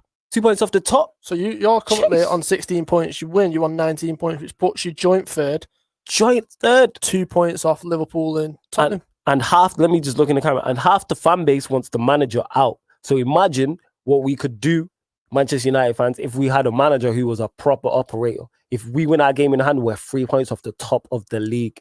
Imagine we would have beat Crystal Palace and Spurs. We could potentially be top of the league winning that game in hand. But this is the point as well, right? Look at us and the mess that we're in defensively. We're still top. There you go. Why? Because of the manager. Yes. You can't underestimate that. The manager is everything. Yes. He spearheads everything. Facts. Puts your club in a direction. We're going to play this way. We're going to recruit this kind of player. We're going to play this kind of football. It starts with him. Yeah. If you've got a manager that doesn't know what he's doing, or who's inexperienced, who's overwhelmed and just overawed by the job that he's got, because Manchester United is the biggest club in the world. There we go. And one thing, even though we criticize Oli, I'm all for giving people their flowers when deserved. He got his substitution spot on. He got the bringing on Cavani at halftime was spot on, and you could see the difference Cavani made. And that's just typical. That's just quality working. That's what that is. When you have Cavani, Bruno, Rashford, Donny all on the pitch, you're going to create chances. And that's exactly what happened. United had ample chances to win this match, and they did what they were supposed to. United are top heavy, I say this. United's attack is better than our defense. So against most teams, why not go for it? Yes, United played PSG on Wednesday, I believe. Don't set up like that against PSG, because PSG have players with Mbappe and Neymar who can hurt you. So you adapt to them. But I'm saying most teams in the Premier League, Manchester United, are better than. You have a better 11. Therefore, treat them as such. Go on. So the substitution, rightfully, as you said, needs applauding. But specifically, I want to talk about the impact it had, not only on the game, because obviously you've seen what it did, but what it did to Southampton's shape and what it did to Manchester United from an attacking point of view. Now, I've watched Cavani year after year. He's not quick, but he plays on the shoulder. So as a defender, he will play there. If I'm facing that way because the ball's on that way, he will play there, because he'll either make the run diagonal or he'll make the run round me and in behind. What does that do?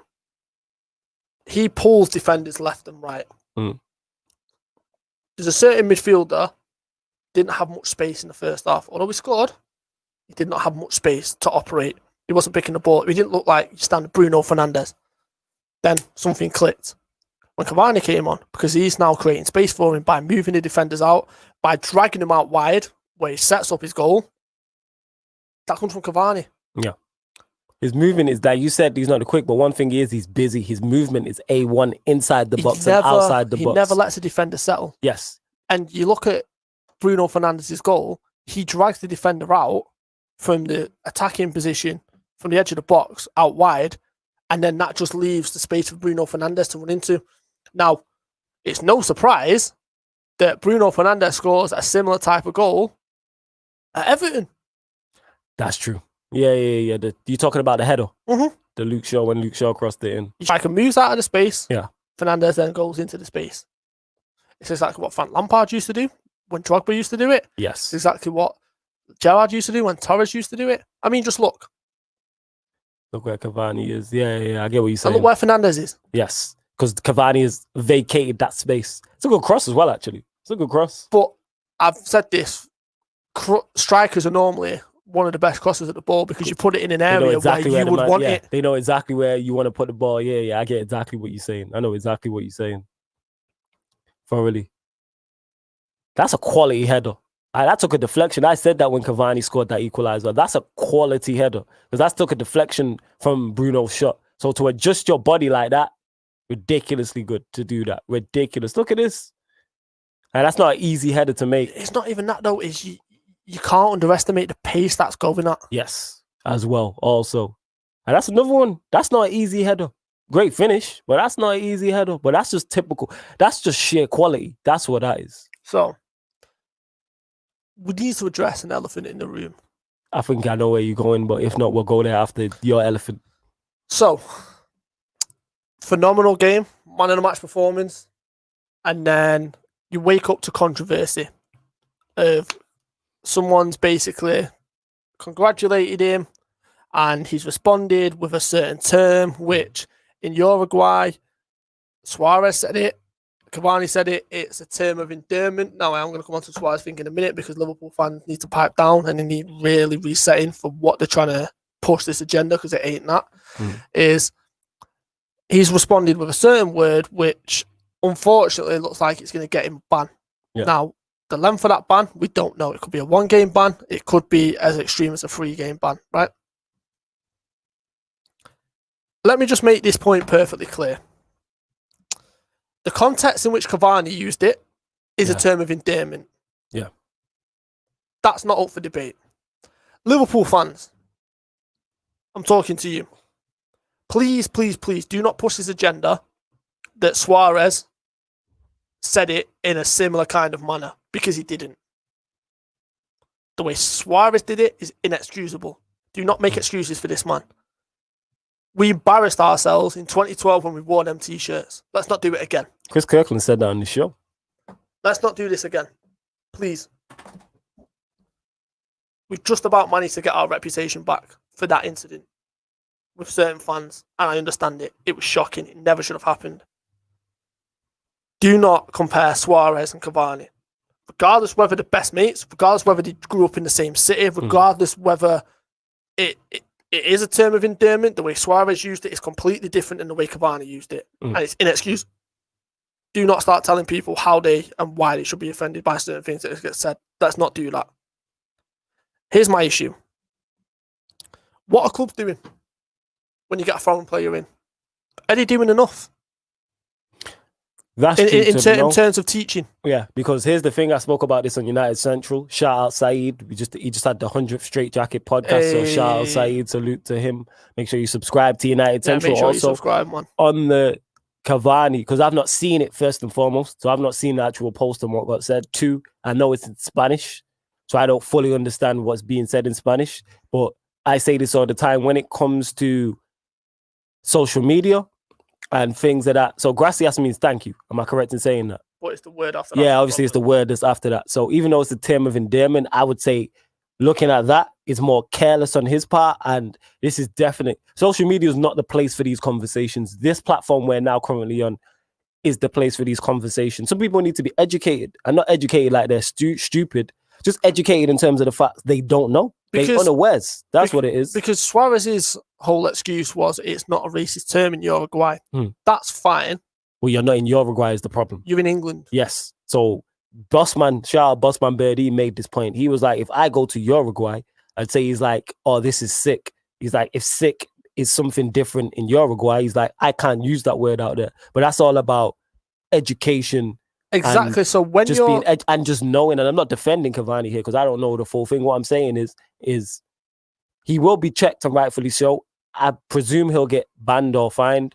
I've heard he's apologized, so that lets me know that so Manchester United released a statement. But this is my issue. Yeah, I'm not a Manchester United fan. If I'm a Manchester United fan, I'm fuming with Manchester United. What for? Because if you just strip it back, you know he's best mates with Luis Suarez. Yeah. You look at that particular incident I just talked about. Yeah. Where specifically Suarez's whole excuse was, well, it's not racist in Uruguay. The first thing you do when you get Cavani is you sit them down. Any player that you bring in from abroad who doesn't fully understand English, you get them customized, you get them settled. You say, look, this is what it's like in England. Don't use this phrase in England because you could upset this, and this. This is racist here. You might not mean it. It might mean that in your country, but understand the player that you're signing. Understand where they're coming from. Understand the background that they're coming from. Do your research, for crying out loud. See, and here's the thing, because Jan City says, hey, you must know he can't call someone little black, haha. But we had someone on the stream who was she Uruguayan? She speaks Spanish anyway. She was saying she's Uruguayan, I think. And she was saying it's used not even in a color term. It's more dad, pappy type thing. Obviously, I don't know because I don't speak Spanish. This is why I did a lot of studying of this because I knew we were going to talk about it on the show. Okay. So, although it's right, it is a term of endearment in Uruguay.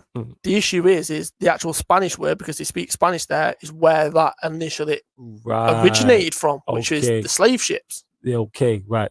Which then takes it back to the race issue. Yeah, I get what you're saying. Yeah. So it's just knowing your history. Now, to him, he's just speaking in Spanish. He's just speaking on his normal thing. Do you know what I mean? This is where Manchester United need to do their due diligence. Because what you've now done is he's come on and had an unbelievable performance. And now this is what we're talking about. And now you're literally about to lose him for potentially 1 to 3 games. Yeah. Because you've not done your job properly. Yeah, and him as well. He has to be held accountable. No. He does. He does need to be held accountable. But at the same time, it's, well, if I've not been told, how am I meant to know? No, I'm playing devil's advocate. Yeah, you are. Because then what I would say is, if he genuinely didn't know, he should still be punished. But if you didn't know, I can't put that, because I don't know Cavani's personal and what he's like. I don't think this has ever happened before with him. There's been no stories of this type of thing with him before, unless there has been, and there's something I don't know. So go on. There has been. All right, well, what was it previously? Because this is all new to me. I only found this out today. Literally while I was on the stream with Saeed before this show, Shah United Central again, is when I found out about this whole incident. I had no idea. So Uruguay played Jamaica in a team. Yes. Or in a game, and he basically came out with a term, they're an African team. Now that got a lot of hate, and rightfully so, because once again, it's understanding your audience, it's understanding who you're offending and how you can offend them by the terms that you're using. Like, he's in a position, you're at Manchester United, I've said this so many times, biggest club in the world, you've got to conduct yourself like that as a player. So what I'm saying is, although I was playing devil's advocate, is United have got to do the due diligence. At the same time, he's got to do his due diligence. You've got to do your research. You've got to, as at every point I said about Manchester United, he's got to do it. He's got to understand his audience. He's got to understand what's accepted in England, what isn't accepted in England, what things you can say in England, what things you can't say in England, especially when one of the biggest movements we've seen in 2020 is the Black Lives Matter movement. I get what you're saying, yes. And the Premier League and the FA, and rightfully so, are fully behind it. You have to do better. Yeah, you have to do better. And I think that's a ongoing theme with everything, is we have to do better. On the term of him calling Jamaica, because he's saying it was the African team, again, I put that one down to, that's just sheer, I don't think that's racist. I think that's just sheer ignorance and not knowing. Because I've met other black people who couldn't understand that, how do I put this now? That there's more, a lot of people think the Caribbean is just Jamaica. Because it's the most famous island, people just think the Caribbean is solely Jamaica. They don't know there's other islands out there. Yeah, right? They legit don't. Like, I've met people, because I'm half Bayesian, half Jamaican, where my origin is. So when I tell people, it's like, oh, I'm Jamaican, I'm Barbados. They're like, oh, well, I've had people say, where's Barbados? And I'm like, in the Caribbean, like a part of Jamaica. I'm like, no, it's this whole other island. Like, in the Caribbean, there's many other islands. There's so many. There's much more than Jamaica. You have your Barbados, your St. Kitts, Nevis, Trinidad, Tobago, Guyana, etc., etc. There's so many more. So with that statement, to me, that just seems like ignorance and just not knowing. That's all that is. It's not knowing, but people need to be educated. And like I said, he's apologized, so he's acknowledged it's wrong what he said. Knowing you can't do that. Leave that type of thing off social media entirely. I say this all the time. All the time. Yeah, but not even that is... And Liverpool, it seems like certain Liverpool fans... Ugly Graham says it there. Everyone thinks of Jamaica when they hear the Caribbean, and that's the problem. That's the problem. Not so much. But this is sheer ignorance, and this is down to teaching, and this is the point that I'm trying to make, is I'm a parent. I'm not sending Poppy to a school which is just full of white people and my colour, because she's not going to learn anything. I don't want her to be brought up with the wrong morals and the wrong ideas and the wrong thoughts, you know what I mean? Yeah. My mum sent me to a multicultural school. Why? For you to learn. For me to learn and to understand the world and to experience different cultures, experience different lifestyles. And it's the best thing that she ever did. Like, you look at me now and you look at how passionate I speak on these matters, because I look at you.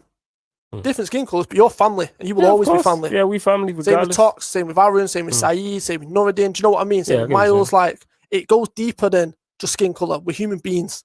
And this particular matter is frustrating me today, because I've seen Liverpool pages embarrass themselves because they've been waiting for this moment for Manchester United players to do something. And it makes it even worse because he's Uruguayan, because it's Cavani. and you want to throw the stick that was thrown at Suarez at Cavani. No. These are two completely different matters, and this is where context is key. And this is where I just want to cut that off. This is definitely an issue. I just want to put it out there that is much bigger than football. Like if Cavani would have come out, or any Manchester United comes out, any Manchester United player comes out and says something wildly racist, I'm not defending him. Same way I'm not defending Cavani now. I'm just saying I don't know because I hadn't seen it. I didn't hear about this till today, and I hadn't seen it until Stroll just showed me. But yeah, like you can't compare these things. I'm not gonna be like, oh, it's like when Liverpool fans are like, see, look at United fans. It's like, no, racism is bigger than football. We need to eradicate it and eradicate full stop ignorance. You get me? All the way around. Nothing to do with your team or anything like that. It's bigger than that. And one thing we need to eradicate is people who aren't in that position telling other people how it should affect them or how That's you true. Should feel. Do you know what I mean? Like, I would never tell you if I heard a word get said against you and I seen you, I would know, like, you shouldn't be doing that. Because I'm not in your shoes. Yeah. I'm not in your position. I don't know the kind of effects it's had on you. And that's the thing that irritates me in these situations. Stuff's bigger than football. And I'm frustrated from a footballing point of view because you're going to see Cavani gone now. And I'm intrigued to see what Ollie did next. Because that puts him in position, or that puts him under pressure a bit because Cavani's flying. Yes. Cavani's confidence would have been through the roof after that type of influence. Then if he doesn't start, then he's under pressure. And then he gets stick from the fans, and rightfully so. But now we're going to lose that opportunity because people haven't done the homework. And that's the frustrating thing for me. I get you. So, yeah, it's a shame, but unbelievable. I knew we were going to come back. I seen it from when Cavani came on. And like you said, the fact that Danny Ings is in Southampton, they're a different side. And I do feel sorry for Hassan Hüttl, who was doing a phenomenal job. Because let's be honest, when you get beat 9-0 at home to Leicester, and that was a live game on Sky as well. I've seen managers lose the job off the back of that. Oh yeah, definitely. Live game on Sky. And you know what? Applaud the board for not and sticking with him. And now look at him. They're in 5th. Who knows where they can end up this season? This could be a top 10 finish for them. And that's a great achievement. Yes, definitely. Definitely, without question. I just seen a tweet here. Someone said Arsenal FC are officially a mid-table club. No matter how much we try to deny it, I'm tired of this ish, man. Just what I say.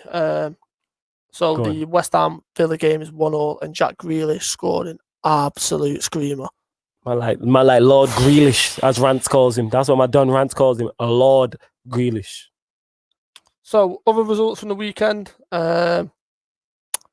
West Brom 1-0. Sheffield United are in trouble. I think they're done. Remember when we did who's going to get relegated just a couple shows ago, and it looks like they're done. Yes. So yeah, I think they're done. And then Newcastle away at Crystal Palace 2-0. That's a good result for them. Callum Wilson. Ooh, that's a very good result. That slipped under the radar. That one. That's a very good result. Yeah, Ugly Grand Rance calls him Samurai Jack. Yeah, shout out my Don Rance. Yeah, that's a very good result. For both sides. I mean, West Brom being, Sheffield United. That's a game they have to win if they're going to survive. That's got to kickstart your season. Is that type of game. Surely. Sheffield United got the recruitment wrong. So what do you think it was? It can't just be Henderson. No. I'm just going to make this point, right? So, teams didn't expect Sheffield United to play the system, the fact that the wide centre-backs overlap.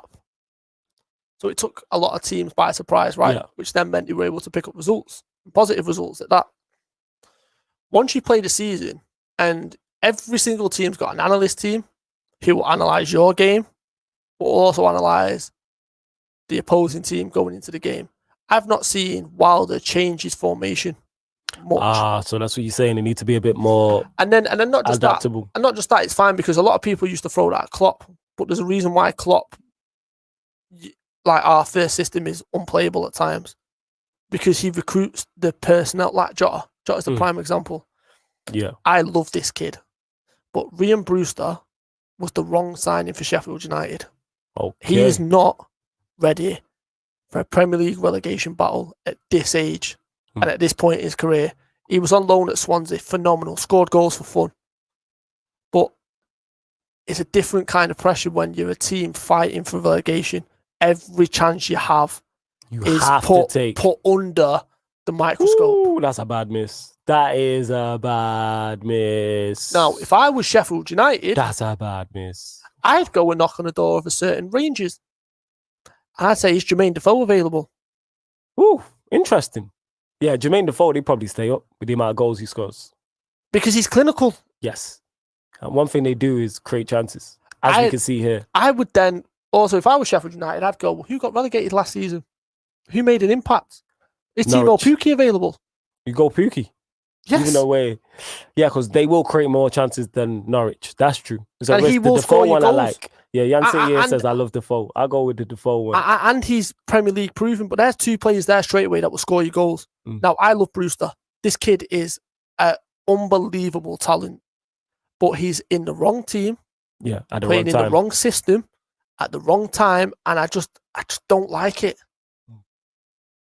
So this is what baffles me about players in recruitment processes, and this is why I wax so lyrical about Liverpool's. Is everyone, when Werner went to Chelsea, said Liverpool are done. You're not going to replace Werner. It's the biggest mistake ever. Anyone saying that now? You say everyone quiet still. Everybody is quiet on that. You are spot on. Because Jota's flying. Yeah. Sheffield United had this opportunity to kick on and make a real push to stay in the Premier League. Go and get someone that's Premier League proven. Yeah, I hear you. You've got Jermaine Defoe sat on the bench at Rangers. Are you telling me he's not better off in your squad? That's true. He plays in your squad and finishes them chances. Exactly. Yeah. All right, so moving on, we'll go through some of the fixtures. Well, we'll go through all the fixtures actually from the next weekend's. Next weekend's games. Some good games. So you got Friday. The first game is Villa at home to Newcastle. Burnley Everton is the early kickoff on Saturday. Then you got City Fulham, West Ham at home to Manchester United, Chelsea Leeds, West Ham Crystal Palace. Chelsea Leeds on the Saturday. Then onto the Sunday, you've got West Brom Crystal Palace, Sheffield United Leicester, the North London Derby. Woo! That's going to be interesting. Liverpool Wolves and also Brighton Southampton on the Monday night. So the last 2 games on the Sunday is where it's really interesting. Very interesting games. All right, but we'll go from the top first and foremost. So Villa Newcastle. I reckon draw. What do you reckon? Let's give our predictions. I'm saying draw. I'm saying Villa. Okay. Burnley Everton. Draw. You go first.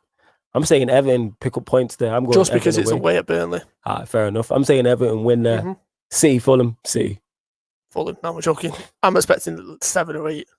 City Fulham. West Ham Manchester United, and that's a place Manchester United. We struggled in recent times. I can't remember the last time we won there. Somebody in the comments let me know the last time we won at West Ham. But I'm going to Manchester United win. I'm going 2-1. Manchester United. Okay. Chelsea Leeds. 1-1. I'm saying Chelsea at home. I'm saying Chelsea win. I'm saying 1-1. Okay. I'm just saying Chelsea because of the amount of chances that Leeds give up. West Brom Crystal Palace. I'm saying draw. Palace. Sheffield United Leicester. That's an interesting one. Sheffield United Leicester. Do Leicester bounce back or do they get another power? But Sheffield United look gone. Leicester. Draw. It is interesting. Spurs Arsenal. Right. This is, from a managerial and a tactical standpoint, this game is fascinating. And let me tell you why. What does Mourinho normally do in big games? Show up shop. And sit back. Yes. And hit teams on the counter. What are Arsenal notorious for under? Sitting back and trying to hit teams on the break. So who's going to take the impetus in this game? That's what I want to know. Really, if I'm Mourinho, it has to be Spurs. But see, 2016, you talking about the last time we won that? I'd see 5 years ago. But you've seen the results that teams who have sat back against Arsenal. What can happen now? Correct me if I'm wrong, but Tottenham are at home. Yeah, Tottenham are at home, yes. I do expect Tottenham to win this 2-0. So you're saying Tottenham. I reckon, surprisingly, I'm going draw. Because I believe Arsenal away. And it's a derby form goes out the window. Arsenal away from home as well will suit them. So I'm saying it will suit. I'm saying I fancy, draw. I fancy Tottenham, Spurs? just because Kane, Son. Liverpool, Wolves, Anfield. I'm saying Liverpool. Yeah, and Joe will win. I mean, Joe will score. Yeah, I expect Joe to score. It's written in the stars. I just, you know what? I can't stress this enough. This man is an unbelievable captain, Connor Cody.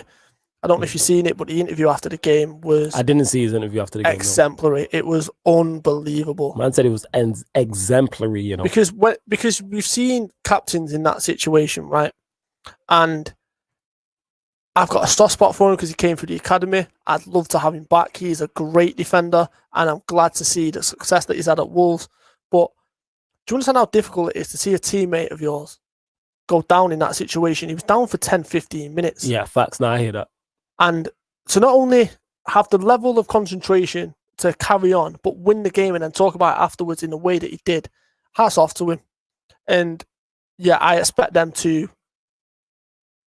They've got a different thing that they're playing for now. They're playing for Jimenez. That gives you a different motivation. So, yeah, I expect Liverpool to win, but I expect that to be a really tough game. Because players now are going to want to step up. It's definitely not going to be an easy game, 1,000%. Before we do close out the show, because we'll be finishing in 5 minutes, please make sure if you're watching this live right now or you are watching this back after the show on the YouTube, please hit the like button. Hit the like button. And subscribe to the Pi Radio YouTube and hit the notification bell. We are here every Monday, 7 p.m. discussing all the Premier League results. And if you're listening by more traditional DAB radio means, so whether you're listening on DAB radio or you're listening via the app or you're listening via the website, we appreciate you tuning in to hear us talk football for 2 hours. Like, you lot really supported this year because we've seen the show grow and see our individual brands grow tremendously. Like, we've grew at an expeditious rate. So we really, really appreciate it. So thank you to everyone. Ugly Gram, no, you don't need mods for Pi, but I'm going to make you a mod for, obviously, Sarcasm City. I already told you this. Yeah, I thought that about Arsenal derbies are different. That's how United managed to beat us from time to time. Ha. Yo, Ollie over Pep. Well, the Premier League proves it. It lost less games than him last year. That's what I'm saying. I'm only joking, Yan City. It's all jokes. But yeah. It's going to be interesting to see, but to me, it looks like Liverpool, they're still my favourites for the league. They're still your favourites. Until the Leicester game, I thought it would be really difficult, but if you look at our defensive stats since Van Dijk, we've only lost one game. There you go. The fact that the mess that we're in, squad-wise, and we're still joint top, like that speaks volumes about the manager. So look at the table here. Obviously, you got Spurs and Liverpool joint top. 2 points behind is Chelsea. But just look at Leicester. Look at the green on Liverpool. Yeah, that's what I'm saying. After we've lost Van Dijk, and then you got Leicester, who are 18 points. Southampton and Wolves on joint 17. Villa, well, they won one currently, but they on 16 points. Everton also on 16 points, as well as United, who have a game in hand. And then you got West Ham making up the top 10. Right, City 11th, mad, but they do have a game in the hand. So City are 3 points off fourth with the better goal difference if they win by 2-0 as well. So yeah, like City ain't out of this either. And then you're looking at the bottom, Sheffield United on 1 point. They're already 6 points behind 17th Fulham, which is what's the gap between Fulham and Crystal Palace? Fulham and Arsenal. Fulham and West Brom. Only a point. Difference? Only a point. Yeah. And Burnley. Burnley have 5 points, but they do have a game in hand. See, it's so tight down there for them bottom four. Yeah, it is. Minus Sheffield United, it is definitely 1,000%. Yeah, Sheffield United are done. It's sad to see, but Sheffield United are over. Yeah. Fulham, everyone thought that was Fulham, but they've bounced back. They bounced back. But I still think if you're looking at it, you have Brighton in 16th, Fulham 17th, West Brom 18th, Burnley 19th, and Sheffield United. The problem is the gap between 17th and 16th is big. Yes. No, it's only 3 points between 17th and 15th. Yeah, is big. That's what I meant. 6 points. Yeah. Because I reckon Crystal Palace will be all right. So you're looking at 3 from Brighton, Fulham, West Brom, Burnley, Sheffield United. I think Sheffield United, West Brom, and Fulham. I think Burnley will get out. I think they just have enough know-how. Oh, yeah. They've got the experience. Yeah. And then Brighton could get sucked in there. But the issue with Burnley is, like I said, is how frustrated is Dyche over recent events. Yeah, so that'll play a factor. But yeah, we've come to a close, people. That has been your From a Third Eye view this week. We are here every Monday, 7 p.m. till 9 p.m. discussing all Premier League results. JV will be back next week. It'll be myself, Mr. I've seen more in a night than you've seen in your life, Stro. Also, JV, like I stated, will be back. And we're going to keep the special guest rolling. Pi Radio is closing down for Christmas, people, at the 20th of December till the 3rd of January. But what we will do, over the Christmas period, because we like you that much and we don't stop, we will make sure you get From a Third Eye View episodes during that Christmas period. We will make it happen. Yancy says, great show, guys. Love to you both. Love to you, Yancy, each and every time. Say that again, Stro. But we are working on something. Oh, yeah, and we're working on a few things. We're working on group things. Stro's got something major. I'm out here on multiple streams. So, yeah, we are working, people. But this has been From a Third Eye View on Pi Radio. Thank you very much for tuning in.